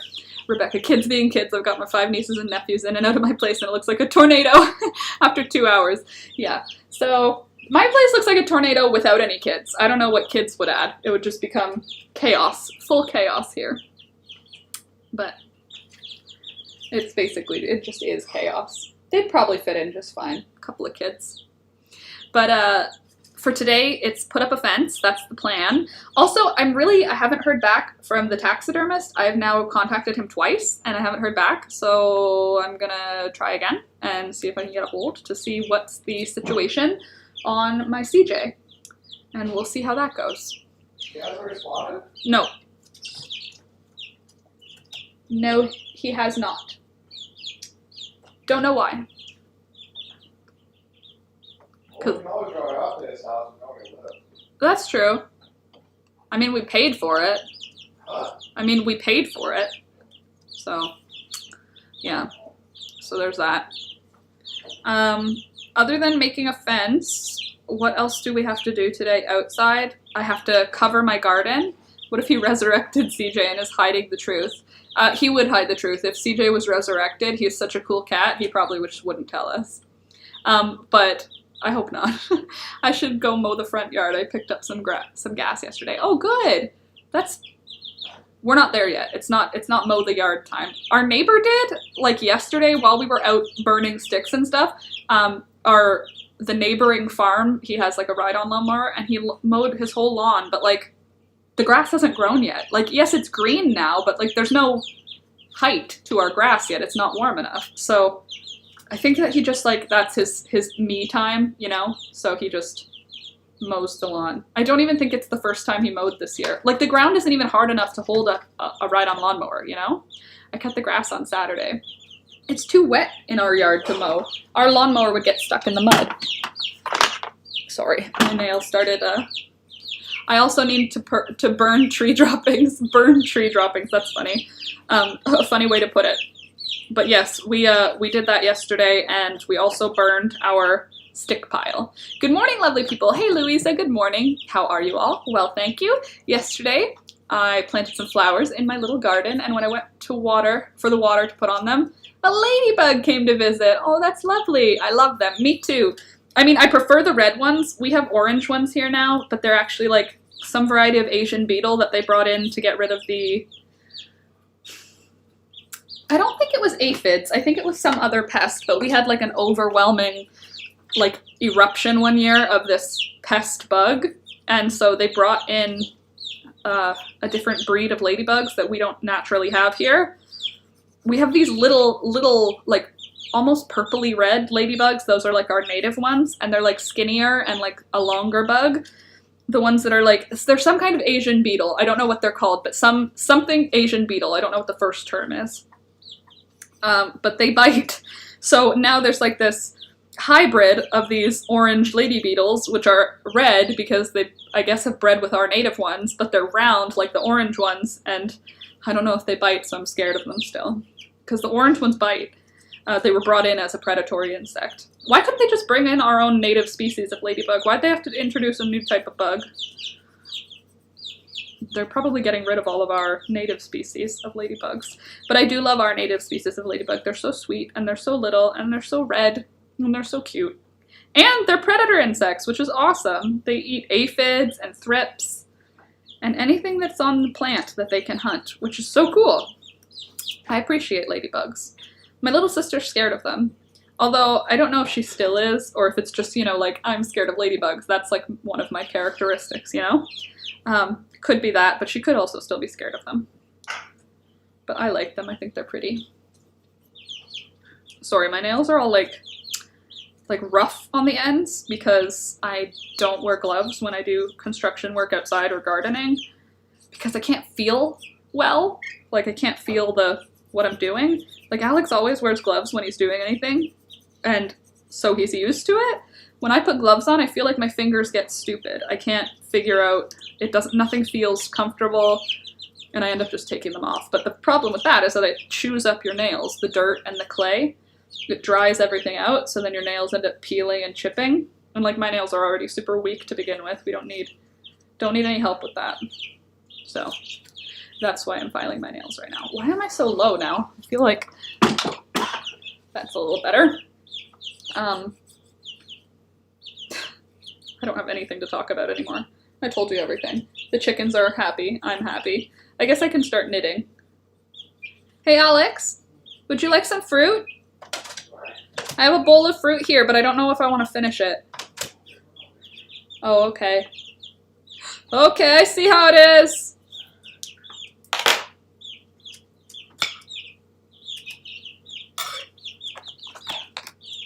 All right, let's do a little knitting, shall we? I'm still working on this thing that will hopefully one day be a sweater. Right now it's just a rectangle, but I do have a goal for it to be a sweater eventually. I sent pics to your IG, Laura. Okay, let's have a look. Oh, also, if you're not already a patron, you should join Patreon because you can get access to our group Discord where we all where we can post stuff and talk behind the scenes. And you also get my posts from my bullet journal, which are fun. And I've taken a whole bunch of photos. Sorry, now my eye is itchy. I've taken a whole bunch of photos of my old bullet journals, and I'm just editing them now to go up on the Patreon. So this week and next week will be really good weeks to join Patreon because there's going to be a lot of stuff coming out. Oh, that's lovely. Hello, little ladybug. Oh, so pretty. Oh, I'm a kitty cat.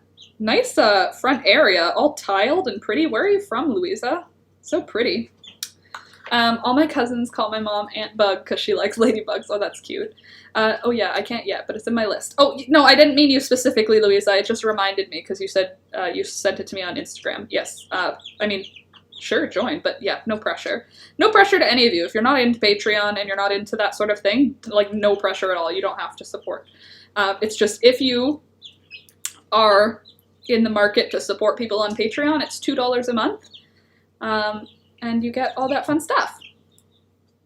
And the Patreon group is growing. We have like almost 40. I think we're at 36 now people, which is awesome. So thank you for those of you who have joined Patreon. I appreciate you.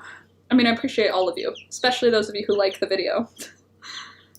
But anyway, I now am a knitter. No, I'm not. I'm still a crochet person, but I am practicing still. Well, let's be honest. I'm not really practicing. I'm practicing when we hang out, but I could. I could practice more. It's just so nice out lately that I've been wanting to be outside, so I haven't been doing a ton of crafting. But I did, like I said, I filmed that vlog, which is awesome, because it's actually pretty cute. I showed Alex some portions of it, and he said it was good.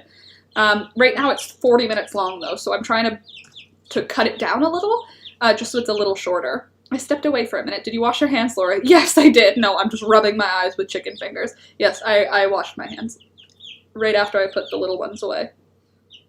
I definitely did. But now my eyes are itchy because I have cream in them. Yes, I absolutely washed my hands. In hot water for 20 seconds, don't worry. What?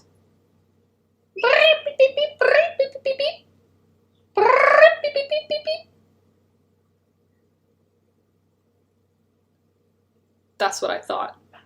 I wonder if I just yelled at them in chicken. But yes, absolutely, Dana, don't worry. They're so cute. They're so small. Oh no, I missed seeing chickies. Don't worry, Maggie. I will show them again before we finish today. And also you can go back in the stream and you can see them too. Which is also great. Like you can scroll back in the timeline and then you can just come back to here and see what we're talking about now. What else can we talk about? What's going on with you guys? I need to go get a hand lotion. My hands are so dry, right? I know, that's why I ordered the Cetaphil, because my hands were like getting like chapped, and that's not typical for me. Like I typically don't have dry skin, like not on my body anyway. Like I've never had dry knees or dry elbows or ankles or anything like that, or hands, and now I have dry hands. And now I just started moisturizing my knees and elbows. They aren't dry, but now that I have body moisturizer, I've just been doing my whole body when I come out of the shower. Which, oh my gosh, if you don't moisturize your skin, you should try. It's nice. It feels nice. Your skin doesn't feel dry anymore. These fingernails, why? Why must you curse me so? You know? Anyway, I need a manicure. I need a professional to do my fingers, my toes, and my hair. And after that, I will be ready for life. But I do really need a haircut. I don't need them to make it shorter, I just need them to make it not a mullet. It's not cute. It was cute at the beginning when I wanted a mullet, but now I don't anymore. The eye itchiness happens to me too. I usually put a warm towel for a moment and it helps. I just scratch my eyes until it's not itchy. And then I scold Alex if he does the same thing. But that's because his skin is dry and it can hurt. I don't want him to hurt. Oh, the other chicks.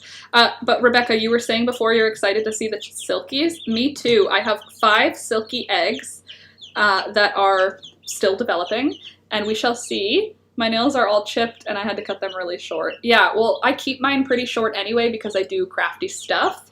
Now I was saying like my skin doesn't itch and now I'm all itchy everywhere. But, ooh, excuse me. My nails, they chip, but they like peel. They're like thin. It's not chipped like with hard nails. It's like a soft chip.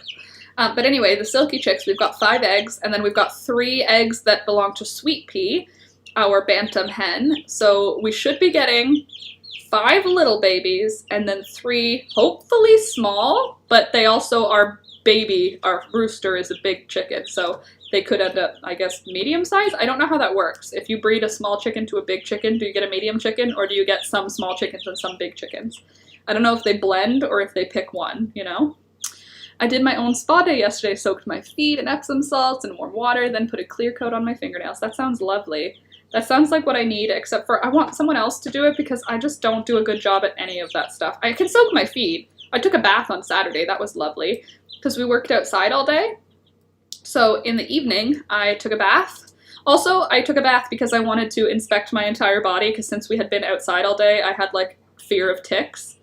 I really don't like ticks. That's why I'm wearing tights today, because I don't want them to be able to climb into my pants. Like, they can't climb through tights. But I really don't like ticks, and we're like working in the brush right now, cleaning the edges of our property. We've had, Alex has seen 2 ticks that were on him. They weren't stuck to him. He said that he just like brushed them off. And then I had a tick that was, it hadn't stuck to me yet, but it was in my hair. And then I had another one that was like on my arm, and it was stuck to me. It must have just gotten stuck though, because like all I did was like this and it came off, but it was still scary. I really don't like them. They give me the major heebie-jeebies. I really don't like when I can't remove a bug from myself. So like a June bug, I don't know if where you live you have June bugs, but they're these beetles that they burrow underground, lay an egg, the grub grows for like a whole year underground, and then it turns into this beetle. And the beetle itself is cute, like it's gold or orange, and they have like a shiny hard shell, and they're cute, like when you look at them on their own. But when they fly, they make a very loud noise, and also their legs are like covered in barbs, so if they touch your clothing, they stick to it. Like they don't mean to, they're very stupid, slow-flying beetles, but if they are flying through the air and they get near your hair, they're caught in your hair, and then they're like in your hair, they're not like landed. It's like they're all tangled in and you have to like pull this awful beetle off of you. I don't like that. I don't like having to remove insects that are stuck on my person. Like a spider, if it's on you, you go "Ugh!" and then it's off of you, you know? A tick, you go "Ugh!" and then you go "Ugh!" because it's still on you. I don't like them. Ticks are gross. Very gross, Rebecca. I can't wait for the cicadas. Yeah, that's going to be interesting this year, Maggie. I'm excited to see. People are saying it's a big year. A Velcro bug, literally. Ugh, they're so dumb. And they're so dumb, if they land on their back, they can't right themselves. Like, they're very, I don't know how they survive. They must survive because there's so many of them, as opposed to because they are survival bugs. But yeah, I'm excited to see how the cicadas sound. I'll definitely record that in my area so that you guys can hear it if you don't have somewhere where cicadas live. Cicadas are a very large bug. And I'm actually also very excited because usually I never find any dead cicadas. My dad will find like one a year and he'll give it to me. But I anticipate, since this is supposed to be a big year for cicadas, I may be able to find dead ones this year, which is kind of cool because they're a big, cool, scary bug. I have no interest in keeping them as pets or anything, but like keeping dead ones, love that. Love that for me. Ew, a Velcro bug. I'm just thinking about that over and over. So gross. June bugs. So when people are like, June bug, if they call you June bug, maybe it's not a compliment. We have horned beetles here. They look cool. Really? That's so neat. We don't have those here. I guess it's too cold for them. We have... What beetles do we have? We don't have anything super exceptional in terms of like size. The year my little bro was born. That's cool, Maggie. The last time was 2003. Well, I'll see if I can notice a difference. I would love if I could tell a difference, but there's always lots of cicadas here. Like it's a summer sound for me. It's like not a bothersome sound. Like when you hear the sound of a cicada, when people are talking about it like right now on the news, they're like, it's gonna be deafening. I'm like, it's deafening every year. I don't know what you're talking about. It's always very loud. Like, you could not record outside when the cicadas are singing, because it just is like this very loud vibrating sound. But I don't mind it. It's like a sound of summer. Like, you hear birds, you hear cicadas. It's just something that you hear. Oh, Alex and I saw a butterfly yesterday, which kind of made me sad because we're getting -3 this week, -3 Celsius, and snow, which I'm not okay with, but I'm trying to just accept that it's still technically spring, and that doesn't mean, that means like I can't be sad that it's gonna snow. It's gonna snow this week, and we're gonna get -2 and -3 in the nighttime. It'll melt because it's spring, but I mean still, I thought we were done with all of that. I can't even remember when I pampered myself. I feel like, same. I mean, I take baths. That's like my pamper myself. If I shave my legs, I consider that pampering myself, because that happens if I take a bath, and a bath is pampering. I need to pick up Epsom salts, though. I don't have any. I did before, and then I used them all up and never replaced them. Oh, also this morning, when I came up here, apparently Peekaboo had been in this room overnight because all of the yarn that was on the shelf right here was on the floor and string was just everywhere. So she must have found these balls of yarn and was like, I think I would like to play with that. And she did. Although she has shown no interest in the chickens, which is awesome. I'm very happy about that. She's shown 0 interest in the chicks because she could definitely like murder them.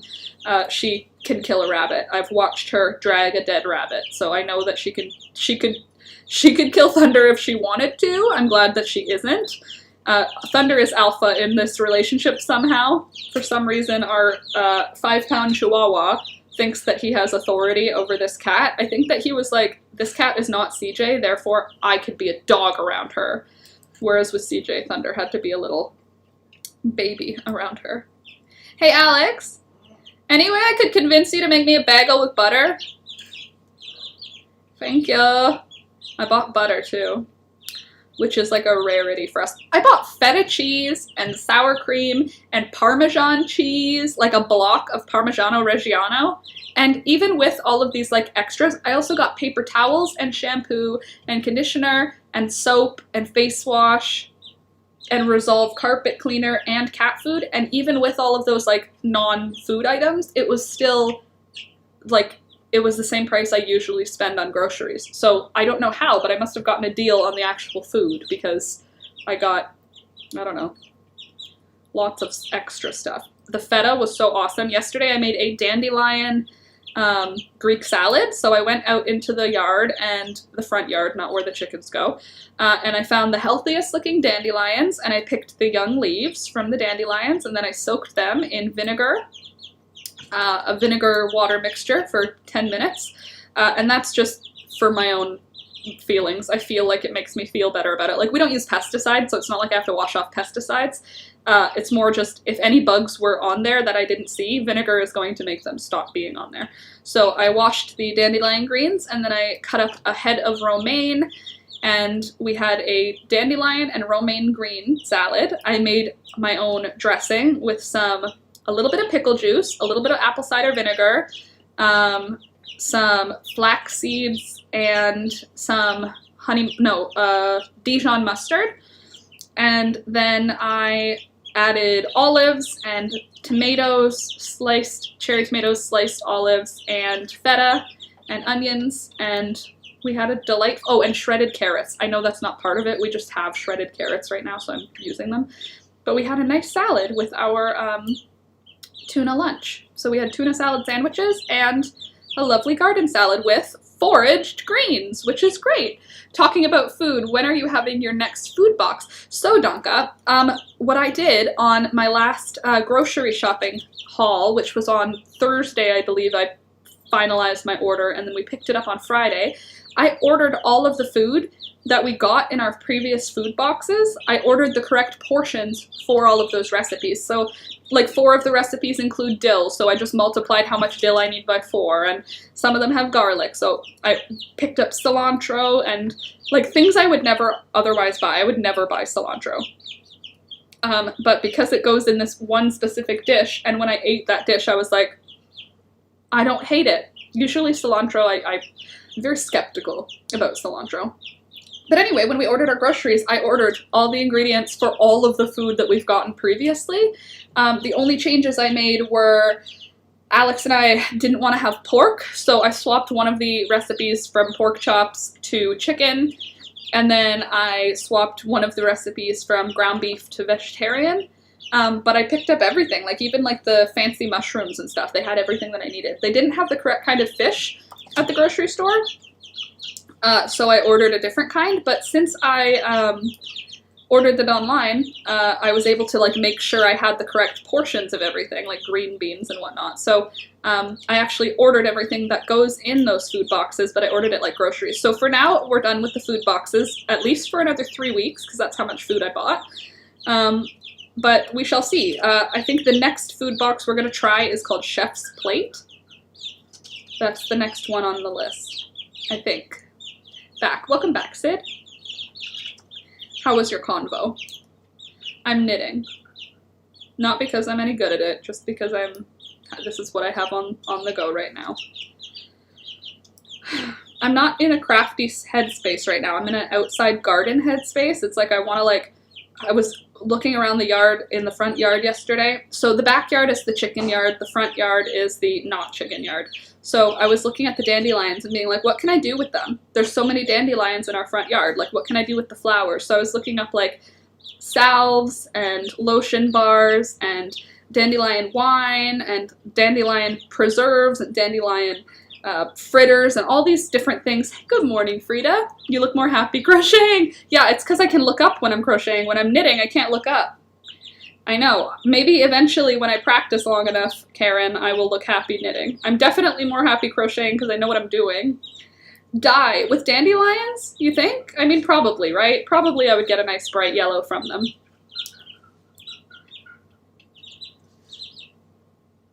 What bird is that? I'm late today. I had my first mammogram. How did that go? Was it awkward? Did they do the thing where you have to put your boobs on a table and they squish them? Or was it the one where the doctor feels around and you're like, this is fine, everything's fine? Because both are weird. But I wanted preserved stuff. I want to preserve dandelions. I don't know how, but my goal this year, or dandelion salad. Yes, well that's what we did yesterday. Obviously I want to do fresh green, like I'll eat them fresh, but I want to like try and preserve things for winter. I don't know how to make dandelion something that I would want to eat in winter, but I want to do something like that. Like I want to find ways to forage and preserve for wintertime. Dandelion honey.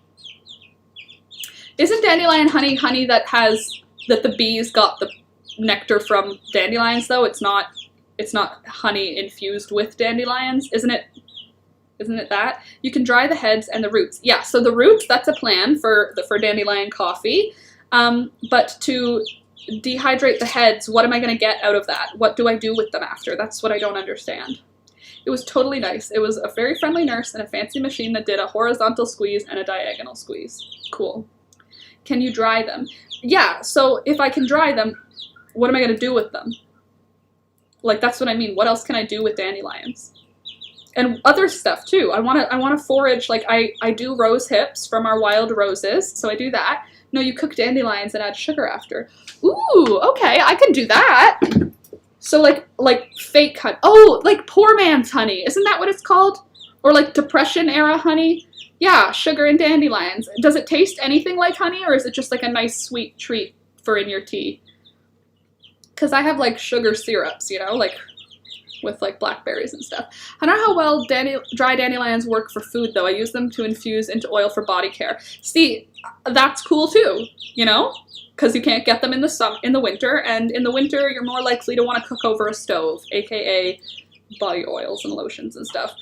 And dandelions have health benefits. I don't know what they are, but I know they're good for you. She had to take an extra picture because my breasts were bigger than the machine plate. I asked if that was a compliment, and she said it was. That's funny. Well, I'm glad you got your mammogram. Good. Safety first.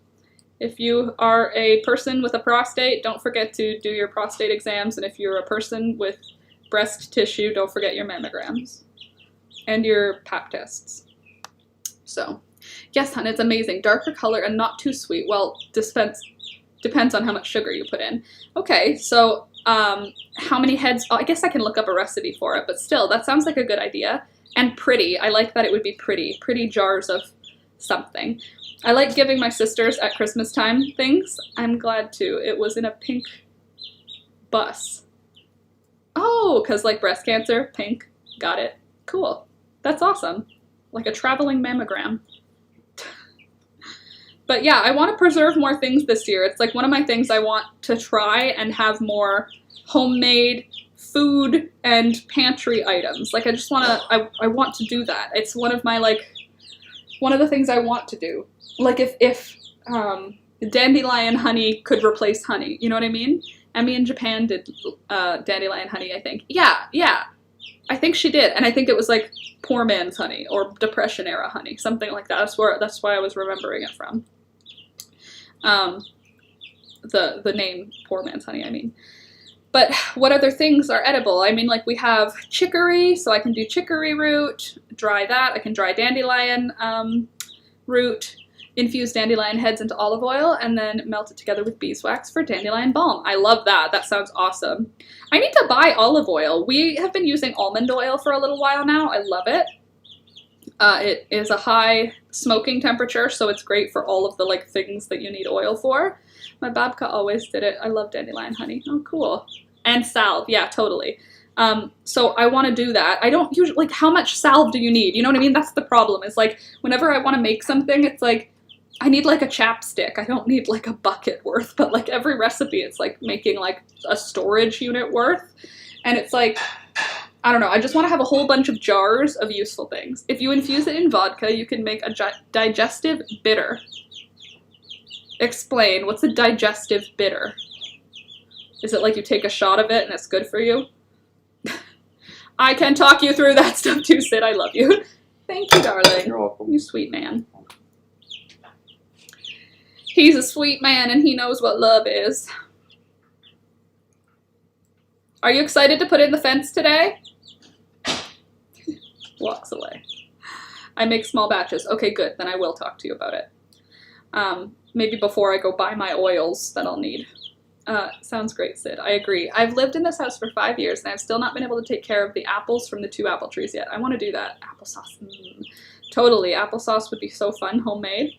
He's a good one for sure. That's a fact. Fence? Exciting. Yes, we're putting a new fence around the chicken run. So we ripped down the fence on Saturday. We had like a temporary snow fence. So it's like it rolls up and it's plastic. It looks like how a chain link fence looks, you know, like X's. The chickens are so big. Frida, the other chickens are almost chicken size. These are the 2-week-olds. The other babies are like huge. And they're still not ready to go outside, unfortunately, but soon enough. But yeah, we took down the fence on Saturday, the ugly one, because we need to put up a pretty fence so that we can get married in this backyard. And I didn't want it to be orange because whatever, I can be a bridezilla about something, and my bridezilla choice is I want a cute fence around my chicken run. So we're doing that. If you have oils you normally use in cooking, you can just use those in small mason jar for small batch oil infusions. I also like that. I know these are the small ones, lol. And Frida, next week we're having more baby satch. Basically, I am a chicken farmer and I live on a zoo. I don't know if you guys knew that about me. We have grapes in our backyard. Muscadine. My mom and dad have muscadine. They don't remember the whole name though. They're like musca something. My parents have that kind. They have Concord grapes and they have like 4 different kinds of wine grapes. But I don't know the names of any of them. To test oils, try a bit on your skin, see how you like it, quick absorbs into your skin. Well, I know that coconut oil is a scam. It doesn't absorb into my skin. I'll put it on my skin when I'm like hella dry, but like it's mostly topical. I know they say it's gonna go in because it's got small bits or small cells or whatever. I have not found that to be true for myself. Rebecca, that's so nice. Are they good to eat or for wine? Yes, good question. I think those ones are wine ones, right? Musca something. But yeah, Sid, I will give that a shot with the oils that we already have. I think we have in the cupboard, I think we've got like generic vegetable, like canola oil, and not olive, coconut oil and almond oil. Those are our current 3 oils that are in the fridge. And salmon oil, but that's gross. We're not using salmon oil. Ew, imagine infused salmon oil. So gross. Yeah, coconut oil stays greasy for kind of a long time. Yeah, it stays greasy a little too long. Like, I'll use it for a hair mask, you know? Scrub it into my scalp, and then when you shampoo it twice, beautiful hair. You can eat them. Yes, they make wine. I've made a juice once. Oh, fun. My mom does Concord grape juice. She tried wine, I think, last year, but I don't think it worked. But she does apple cider vinegar now. My mom makes apple cider vinegar with all of the extra apples at the end of the season. And when I say all the extra apples, I mean a very small portion of the extra apples because they have a huge farm full of apples. And full of pears. It's like pears, apples. Oh God, enough butter there, darling. It literally just dripped onto my pants. That's how much butter there was in this. It's all over my hands. Do we even have any butter left now? There's so much butter on this. I love avocado oil. Oh, okay. It's good for your dry skin. Grandma always did applesauce with the apples from my parents' tree, and Ola's mother has some kind that makes pink applesauce. That's nice. Most folks I know use dandelions fresh seasonally. Okay. Well, what else can I use that's like farm? Dina, yeah, ticks can totally be dangerous. They can carry Lyme disease, which I don't want. Which is why they scare me. That's why you get a needle. Thunder has a needle that prevents him from ticks. I think it's a needle. And with his regular shots, he has something that prevents him from getting fleas and ticks.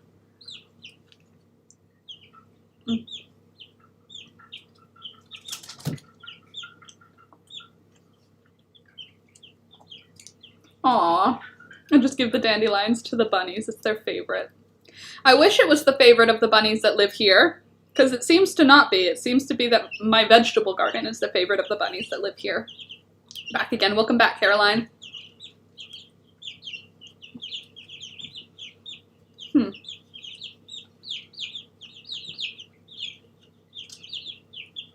Sorry I'm late. Just woke up for my nap. I'm glad you got to nap, Candies. Welcome back.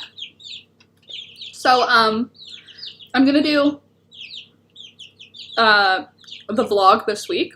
My son's iguana loves dandelions. That's so sweet. An iguana. I would love to see an iguana. I almost convinced Alex to let me have an iguana. We changed our mind. If you have sumac, you can dry the berries for spices. Use leaves for dyeing, and make the lemonade you've already talked about. Cool. Is your bagel toasted, hun? Barely. Yes, it is, technically, but not a lot.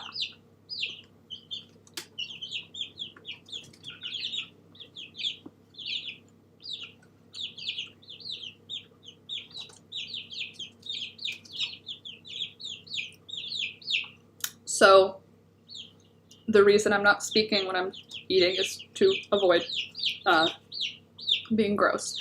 The bunnies have moved into their absolutely fancy new house. They love being able to be hopping out on the grass. That's awesome.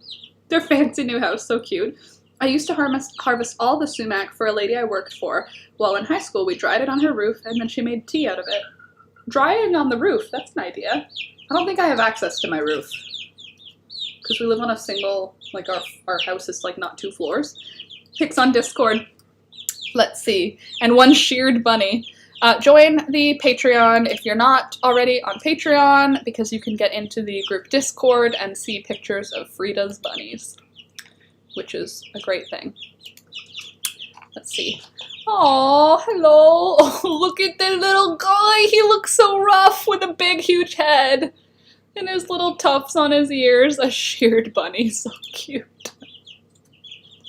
Oh, in the first picture where both bunnies are there, the sheared bunny looks embarrassed.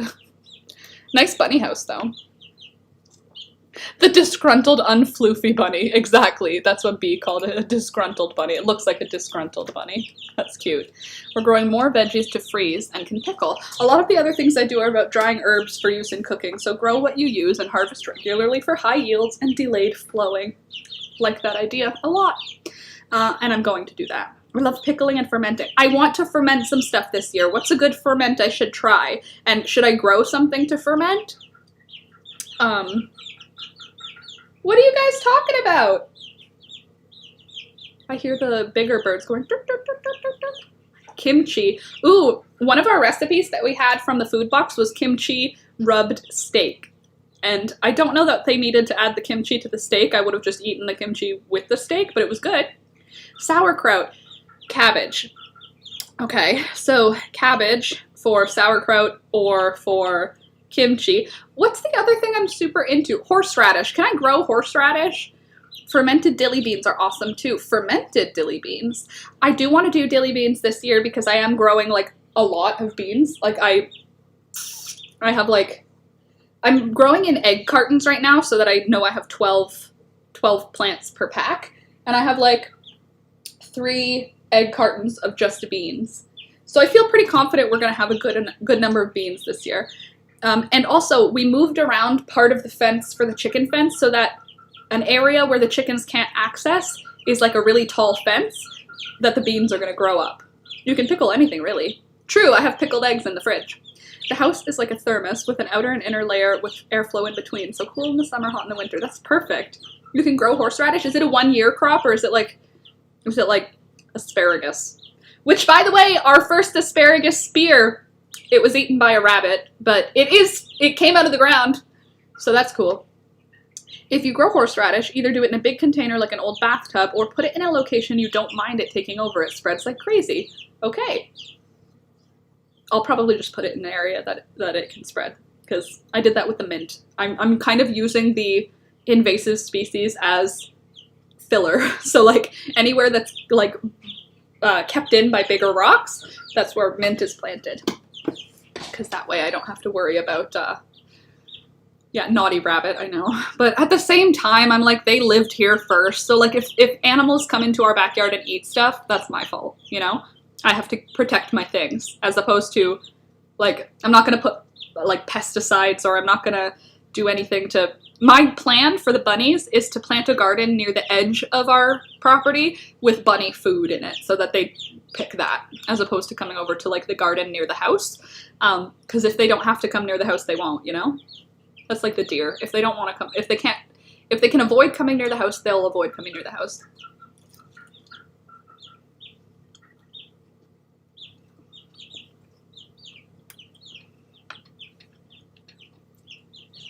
So, also, Alex has brought up now like 4 times us keeping Peekaboo. Just so you know.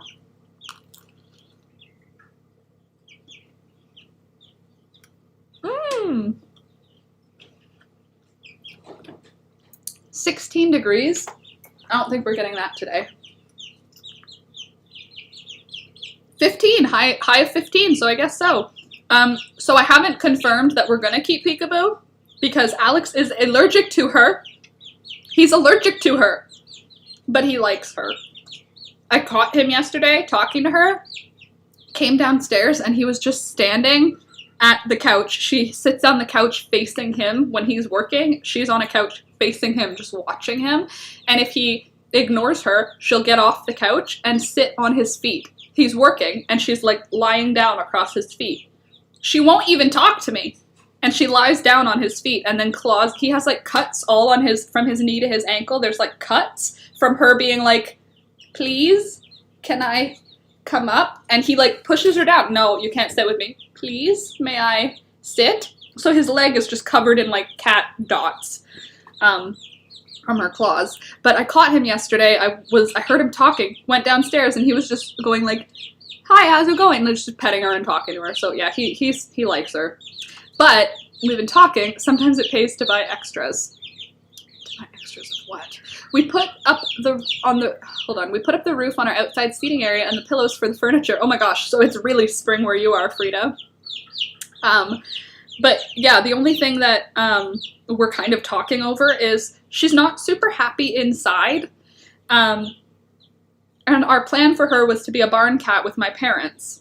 So we're like kind of humming and hawing over the idea of letting her be an indoor-outdoor cat if she stays here. Like, let her be outside unless she wants to come in and then bring her in the wintertime, you know?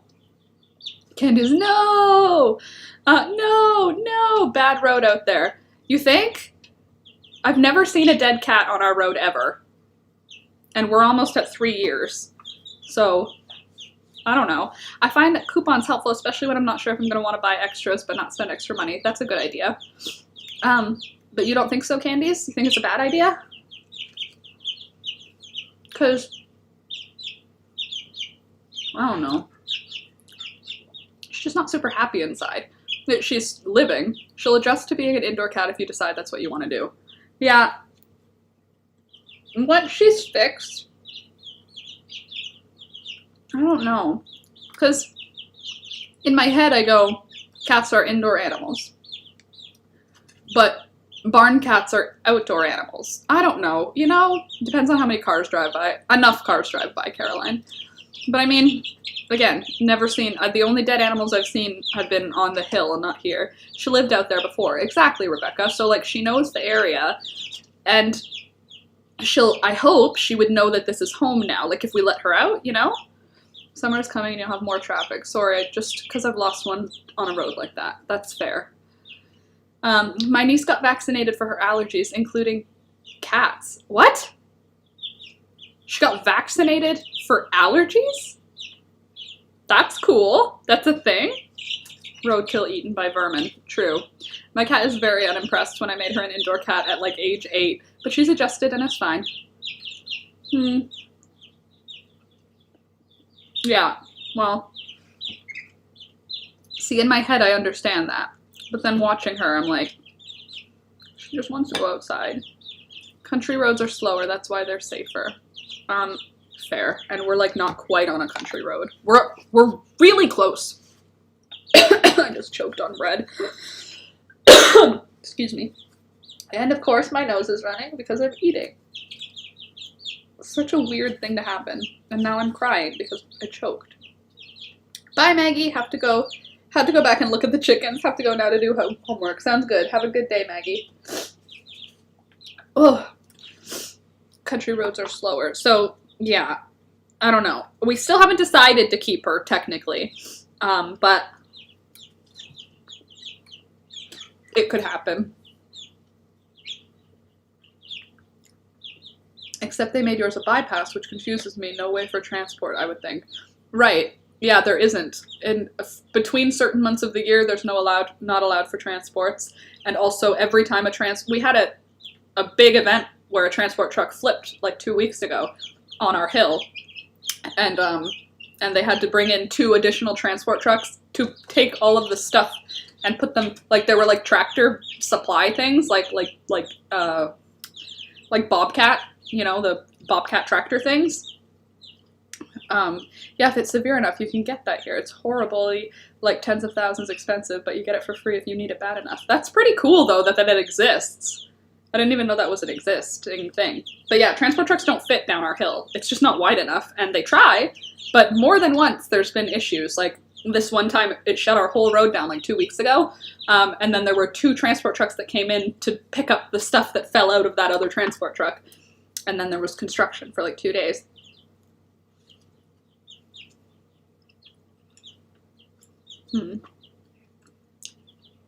A harness, another option.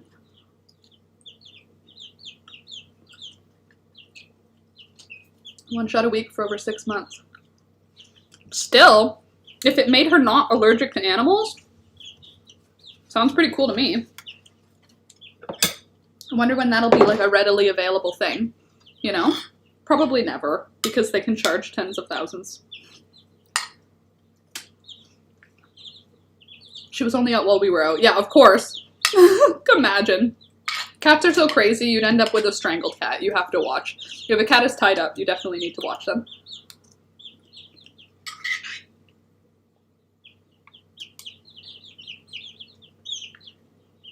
Sorry, I just have fruit here.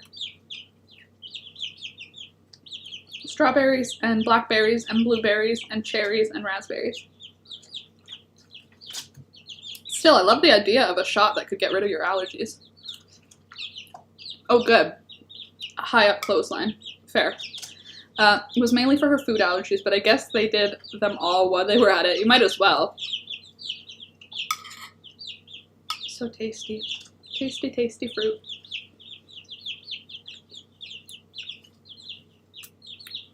Oh, in a few months, we're going to be picking fresh berries, you guys.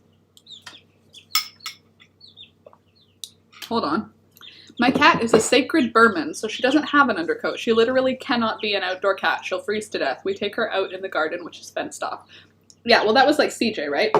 He didn't have an undercoat, so he would never have been an outdoor cat. But Peekaboo was outside for her life up to the point that we brought her inside. That's the reason why I'm considering it, because she was outside. And obviously we wouldn't have her being outside all the time. It would be like if it's cold, she can come in. But I don't know if she'll come in on her own accord or if I'll have to catch her again. You can freeze all fruits and dry most. Well, I dehydrated some of the blackberries last year, or black raspberries. But this year I am going to harvest every single day, and I am going to put up a whole big bag of black raspberries. Same like Banjo, she had one coat, loved her fur. Yeah, CJ was a lovely cat to pet. No shedding, no real shedding anyway. Ah, strawberries. You can get decent strawberries. You can't get decent strawberries here until June. You can get strawberry-shaped fruit that doesn't taste like anything and is way too expensive. Yeah, same. You can get strawberry-shaped fruit. Fun fact, though, if you buy frozen fruit, it's frozen ripe. So you get a better chance of getting like a nice flavor in your fruit. Same with your veggies, like spinach. If you don't live in California where they're grown, it's like not worth it to get spinach fresh, because by the time it gets to you, it's been a week since it was picked and it's got no or less nutrition in it. Whereas if you get frozen spinach, if you're gonna stir fry it anyway, it's gonna look the same if it's frozen spinach, if it's fresh spinach. But frozen spinach is frozen fresh, so it has the nutrients. Science. My cat is shedding bad right now. Peekaboo too. She is a heavy coated cat. Not something I would have picked. Or like canned tomatoes. Exactly, Candies. More flavor picked at their peak. Exactly. As long as you play with them enough and give them plenty of windowsills to sit and lay on, they're fine. Yeah, I want to have Peekaboo enjoying the house, but she only wants to stay with Alex in the basement. So I would love for her to sit in a windowsill and look outside into a sunbeam, but she doesn't want to hang out near me, and all of the sunbeams are up here. Yeah, but they're all soggy when defrosted. Good in stuff, but not as is. What, berries? I'm literally eating frozen berries right now. Exactly, she'll be a good mouser. That's what I thought would be good about her for outside, is she would keep our chickens safe, because she would basically just be like a warning signal. Alex saw a fox yesterday. Hey there, Kim. Oh, look at the chicks. Aren't they cute? Hi, Kim. Hi, AJ. Nice to see you guys. Especially with summer coming. Build one of those shelf systems with carpet to climb on. Yeah, totally. And also, there are those, they're like cat shelves that stick to a window. So it's like a hammock that sticks to a window with like suction cups, and then they can sit in the window like in a sunbeam. They don't come in the house in the summer, Candies. They only come in the fall, because in the summer there's tons of food everywhere. In the fall they come into the house because it's getting cold. So we have very few mice ever. I don't think we've ever caught a mouse in the summer in the house. I think it's only in the fall and the winter we've caught them, and that's been because it's cold, and if you're a mouse, you don't want to be outside. It's cold out there. But yeah, she has not shown any interest in looking for mice in the house. I'm sure as she gets more confident here that can change, but currently she's has no interest in hunting things right now. She eats her cat food, she drinks her water. But I know she can hunt, because I've literally seen her with a rabbit the size of Thunder. Okay, I'm positively buzzing, so I'm gonna go do some chores and transplant our tomato plants. Sounds good. Enjoy moving around and getting some of that buzz out. I'm not picking you up right now. The mice came into my spice cabinet and ate all my bouillon cubes. Really? Weird. Ugh, that must have tasted awful. That's awful. Yuck. Imagine eating a bouillon cube. Let me look, Donka.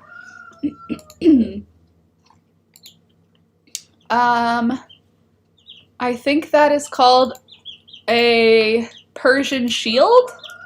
maybe Persian shield. I feel like that might be a Persian shield, Donka. Sid, y'all have a wonderful day. I'll message later to see when you're doing free chat when you're free to chat DIY. Wow, reading is hard. Sounds good, Sid. Have a good rest of your day. Oracle, the bibliography of my coursework, we call those works cited here, is insanely huge. I reference loads of songs, most of which are unreleased, so I'm having a field day with my browsing. How do you reference songs that are unreleased in a paper? If you're the only ones feeding her, she'll come back if you let her out. Yeah, see, I hope, you know? Sorry, I have a message from the sale thing, and I have to see if it's trying to buy chickens or if it's Alex's camera. They were leaked songs. Ooh. Leaked. I hear you. Interested in more hens and or a rooster. I have lavender Orpington rooster and some lavender Orpington cross hens as well. Looking to rehome to a good home. Maybe work out a deal for some eggs. Ooh, someone wants to trade hens for eggs. That's so awesome. Somebody wants to trade me lavender Orpingtons, which is literally on my wish list of chickens, for eggs, for eating eggs. I love that idea. But if someone sees her out, they may think she's homeless and take her to a shelter. Not if I put a collar on her. Not if I get her microchipped. I guess we should try the collar first. See how she does with it. I'm not picking you up right now, my dude. I'm not. It's not happening. Your whiny nature does not change that for me. Alright, I know we're sitting here talking and this is super unprofesh, but I'm going to reply to that ad because... Hold on. Hello. Hello. I would love to do that. Hold on. I have 14 girls currently and one boy. They free range during the day and we have a large shed converted to a coop and a chicken run for them for when we are not home.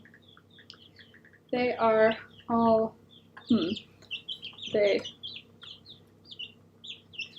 you feed an organic whole grain diet to them, and I spend several hours a day with them. I don't really eat eggs. I mostly just love chickens. Hold on. Oracle, I've been totally addicted to I read Lady Gaga. Lady Grey tea. What's the difference between Lady Grey and Grey? Like Earl Grey. Also in the show Outlander is John Grey, Earl Grey. You know, like how there's John Grey in the show. Is he Earl Grey? Anyway, Tanya. Good morning, Tanya. Nice to see you. Get her a collar with your phone number and her name on it. Yes, well, yeah, I wouldn't let her out as is. She would definitely be let out in a safe way if we decided to do that. I've been totally addicted to Lady Grey tea lately. Oracle, you deserve it, indeed. I'm called the Crazy Chicken Lady. I'm called the Crazy Chicken Lady. You're called the Crazy... Oh, I'm called the Crazy Chicken Lady. I mostly just love chickens. Some even call me... Some even call me the Crazy Chicken Lady. Okay, hold on. Hello, I would love to... Okay, this is what they say. I'm not going to read it word for word, but I have some lavender Orpington rooster. I have a lavender Orpington rooster and some lavender Orpington cross hens, as well as some Americana crosses, looking to rehome to a good home. Maybe work out a deal for some eggs or something? If you're interested, you can just give me an idea as to your setup. Just want to know they are going to a good home. And I said, hello, I would love to do that. I have 14 girls currently and one boy. They are free-ranged during the day, and we have a large shed converted to a coop and a chicken run for them when we are not home. We feed an organic whole grain diet to them, and I spend several hours a day with them. I don't really eat eggs. I mostly just love chickens. Some even call me the Crazy Chicken Lady. Does that sound good? Also, I am more than happy to trade eggs. You could come to pick up eggs and visit your girls.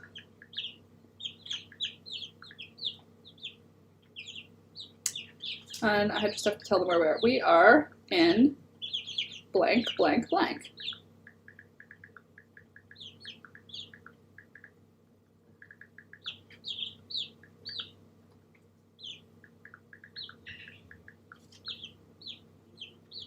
There. Good. I think that's good. It's more bitter from the orange oil, like from orange peel. Oh, okay. Well, I like lemon rind stuff. Blankety blank blank. Candice, I'm not reading out my address to you guys. Hello. Candice, you're the only one who knows it. Coursework is hard work. I hated writing assignments when I was in school, Caroline says. I mostly just wanted to write short stories or novels. And Russian Earl Grey has lemon. Also yummy. Oh, wait. Did anyone answer what Earl Grey? Is he Earl Grey? Is John Grey Earl Grey? Did anyone answer? I didn't see it. You're watching Outlander now? Kim, honestly, enjoy. But at the same time, not gonna lie, there's like quite a lot of non-consensual interactions for me. It seemed a little, like there's, obviously, I know it's the past, they were gonna be violent, but they did a lot of, like every main character is assaulted. Every single main character is assaulted, like really graphically. So it was not great. But the sex scenes are lovely. And I mean, the way that Jamie speaks is lovely.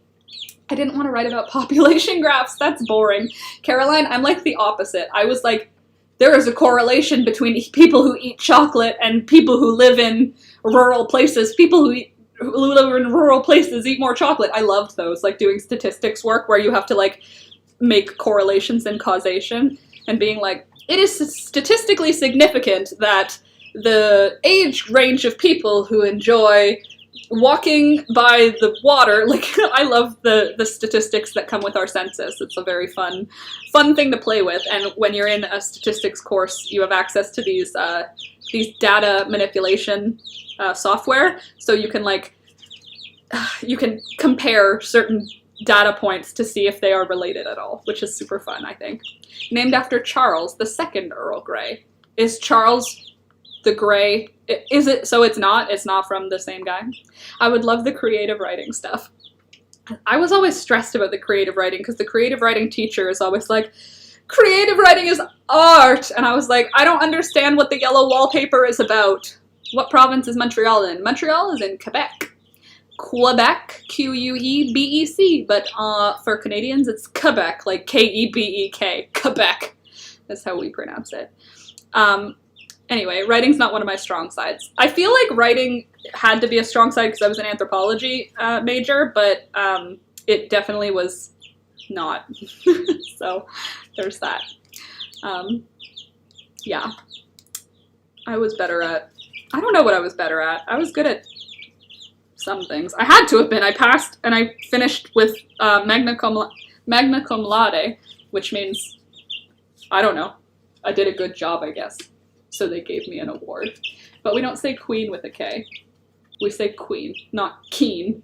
Quebec, we say Quebec and queen, absolutely. It was a pleasure, guys, but I have to go. Have a great week. Bye, Danka. Don't forget I'm back on Wednesday. If you're free, come back for another morning stream on Wednesday.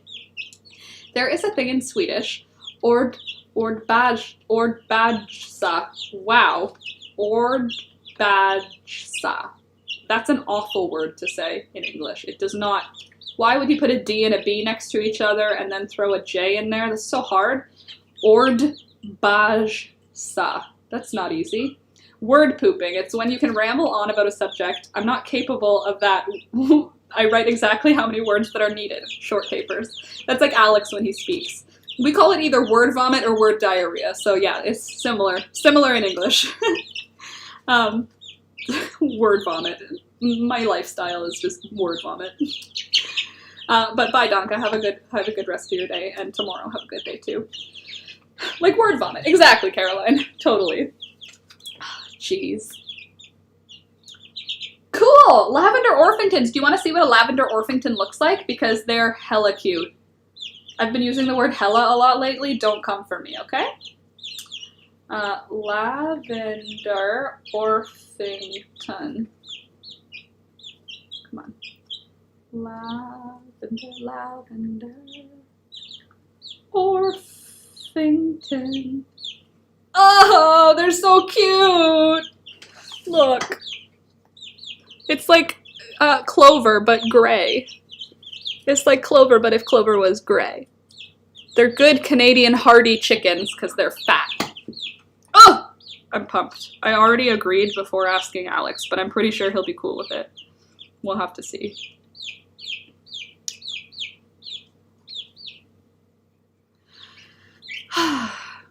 Aw, so cute.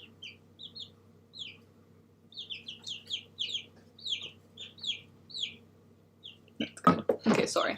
Chocolate milk chickens. Chocolate milk chickens. Word salad is a word I've heard a lot lately. Hi, Nancy. Good morning. Nice to see you. Oh, Mary Grace as well. Good morning. Nice to see you as well. Ord. World. Fazja. Pooping. Word. Lol, it's 2 words. Okay, cool. That chicken I sent you was a sight, was it not? Yeah, that Polish chicken. I don't know what it was called, but it's like a variety of Polish chickens. They have like these mohawks of hair. They're very bizarre looking. Totally candies. Word salad seems nicer, doesn't it? I'd rather have a word salad than a word vomit. Be cute, isn't it? Eccentric, good morning. Hi, everybody. Haven't been able to join in a while. Well, we're back Monday and Wednesday mornings, and what are you doing? It's pecking its own toes. Sorry, I'm looking at one of the chickens. Monday and Wednesdays, we're back in the mornings. Do you guys think we should do Fridays too? Because I think I can handle it, doing Monday, Wednesday, Friday mornings. And then I'll put out vlogs or tutorials as I can. I know normally I'm supposed to be a tutorial channel, but lately I've been doing a lot of like outdoor work and I'm not inside editing, so vlogs will be a little bit easier for me for now. And then I'll go back to tutorials when I have more inside time to sit and film. It's just the weather does not want me to be inside filming, you know? It's the time of year when I'm supposed to be outside. Karen, yes. Okay, good. Cool. Sold, Karen. All I needed was 1. Sold. We'll do it. What are you doing? They're so cute, you guys. I can't handle it. Anyway, Friday is good too. Very good. Frida, very good. So we might be getting some new chickens. I don't want the rooster, but I would happily take the hens. I love the sound of the chickens. Me too. It's very like soothing, just having like bird noises inside, because like I like bird noises, but all of the birds that you keep as pets, as indoor pets, are like awful noises, you know? Whereas chickens, baby chickens, beep, beep, beep, beep, beep. I love it. I love the sound. Aw, you're a tonic. Thanks, Karen. That's a sweet thing to say. Make me flip my hair. My hair's almost long enough to flip now, guys. Do you guys remember when I shaved it? Because it's been like a while since I shaved it. I started 136 plants last night. Mary Grace, what are you growing? Jeez Louise. I have 12 times 1, 2, 3, 4, 5, 6, 7, 8, 9, 10. So I have 120. Oh, there you go. I have 120 plants planted. I cut my hair Rona style. Same, that's what I did. I shaved my head Rona style and it didn't look great, and now it's growing out as a weird mullet. And if I brush it forward, I look like a boy from the 70s, and if I brush it backward, I look like a girl from the 90s. Or a woman from the 90s, I guess not a girl from the 90s. Keep an eye out for your package. It should be there soon. I didn't get a tracking number. I'm sorry. That's okay, V. Thank you so much. I'm very much looking forward to it. I'll call my mom today to see if it came, because it comes to their business address. Because it's easy. Mary Grace, that's a lot. Yes. What are you growing, though? I cut a sort of lob.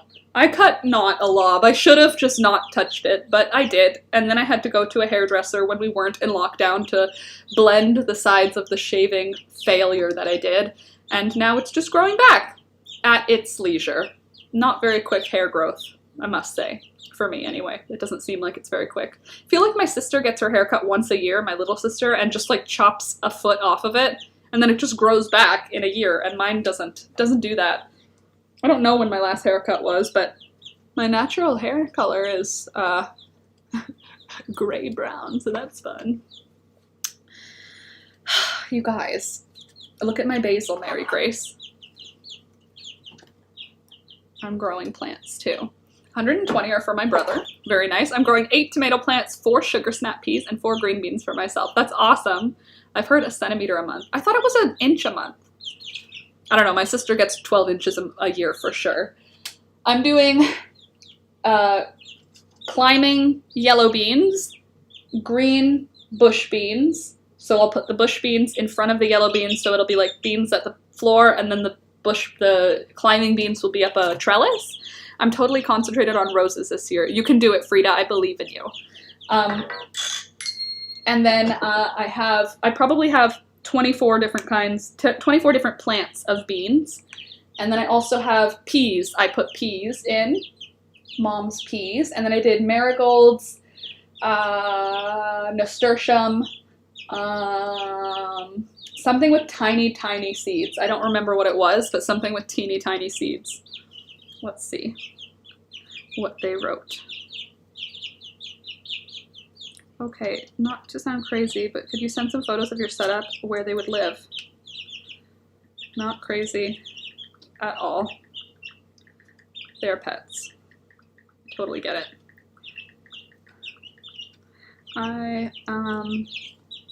We are actually redoing, I have 11 hens and 1 rooster. Ooh, that's a lot. He did live with our other rooster, and below him on the hierarchy didn't challenge him. Okay. Not crazy at all. They're pets. I totally get it. We're actually redoing our fence this week. No, we are actually redoing the setup this past weekend and finishing today. Hold on. We're actually redoing the setup this past weekend and finishing it today. I will send pics in a little bit.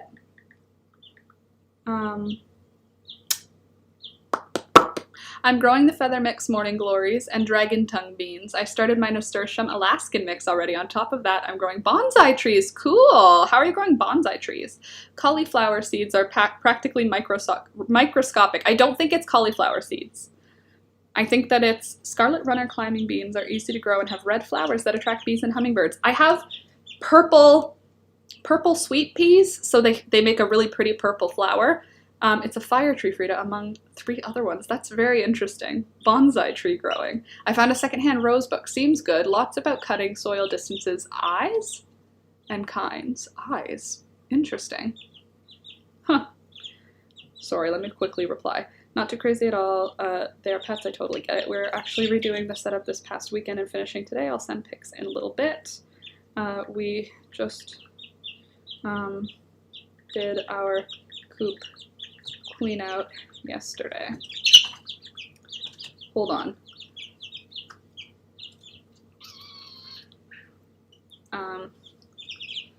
Our rooster is also super friendly, and I don't think he'd be an issue, but okay. Wow, that's a pretty tree. Oh, geez Louise, calm down. Also, do you have a plan for when your hens stop laying as much or altogether? Do you think you'll rehome them or keep them? I have several non-laying hens already. They are just pets. I'm just gonna mute my phone so that you guys don't have to hear that sound. Oh my god, I'm almost finished the bibliography. I believe in you, Oracle. You can do it. Oh right, I wanted to Google that tree too. Scarlet Runner Climbing Beans. That's a pretty name. It's a page long. Beautiful. Feather Mix Morning Glories. Dragon Tongue. I like the name Dragon Tongue Beans. It sounds cool. Bonsai. Let me see bonsai. Fire Tree. Fire Tree. Ooh, fancy. Lol. Pinterest also put pictures of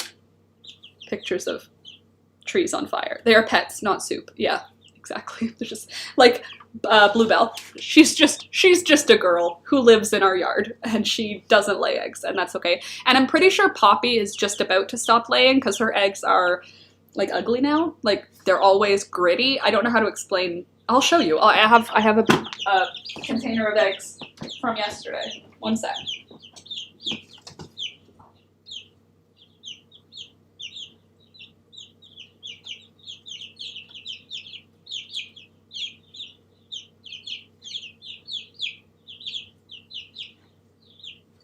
Okay, so yesterday's eggs, we've got like sweet pea. See if you can see a textural difference if they focus. So sweet pea's eggs, if I scratch them, they're like smooth, but if I scratch Poppy's, you can hear it, it's like pottery. They're like super textured. And they always have like, you can see there's like texture at the top, and they'll always have these weird like folds in them. Like that's a fold from when she was pushing it out. It's hard, but it's like a fold line. You know, like when you wake up and there's a wrinkle in your face? As opposed to one of our like younger hens. No texture on their eggs. They're just like beautiful smooth eggs, so. Also, our beautiful Clementine has started laying. And this is what her eggs look like. Aren't they pretty? Clementine didn't lay all winter. She's a black copper Moran, so that's pretty exciting. And anything else exciting? So look at hers compared to like Diane. So this is Diane's. She was our previously darkest laying hen, and now we have these beauties. So cute. Love them! Wish I loved eggs more, but I don't, so people can have our eggs instead. Colorado blue spruce is a Siberian elm tree. Hold on, a Siberian elm tree, a black spruce, and one of my favorite, the Brazilian rosewood. You're planting them from seed? How exciting! That's very interesting. It's a chicken butt wrinkle. Exactly. Sounds perfect. Can't wait to see your setup, and we can go from there. Would be super nice to see them and pick eggs up regularly, too.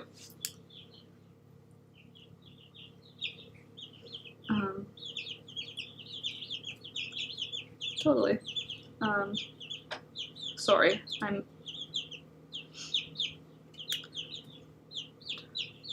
Totally. Burp, burp, burp. What am I trying to say here? Also, if the roosters don't get along, my parents are starting their flock this year and do not have a rooster yet. No, I won't put that. I'll just leave it there and we'll get pictures. That's cool that you're growing seeds from, or trees from seed. Interesting and different. Guys, I'm feeling distracted. I want to go say good morning to my chickens. I am distracted, and I also have to remember to take my ADD pills because I didn't yesterday, and that's not a good idea. So I'm going to go now. I know it's not 11 yet, but just sue me. I will see you on Wednesday, 8 a.m. I'm going to be back, and I will have updates on our chicken fence. Maybe I'll show them to the patrons. I'll take a picture today when we finish our fence so that patrons can see what we've got, and then the rest of you I'll show next time. So join Patreon if you want sneak peeks and early access, and also if you want to have access to Discord. And what else do you get as a patron? All of my bullet journal things. So I love you guys a lot. I really do appreciate having you guys here. It's a lot of fun for me, and I hope it's good for you too, because I really enjoy our chats. So come back on Wednesday if you enjoy our chats, and subscribe if you haven't already, and like the video if you haven't already, and go outside. Even if it's just for 5 minutes, go outside and just like absorb a little bit of sunlight or rain or snow or whatever it is wherever you are. I love you guys. Yes, wash your hands, drink water, wear a mask, be safe. Oh, bye goddess. Thank you, Karen. Take care. Have a good one, and have a good one and all. Okay, love you. Bye. Thank you so much to my patrons. Thank you all of my new patrons. Love you guys. Okay, bye.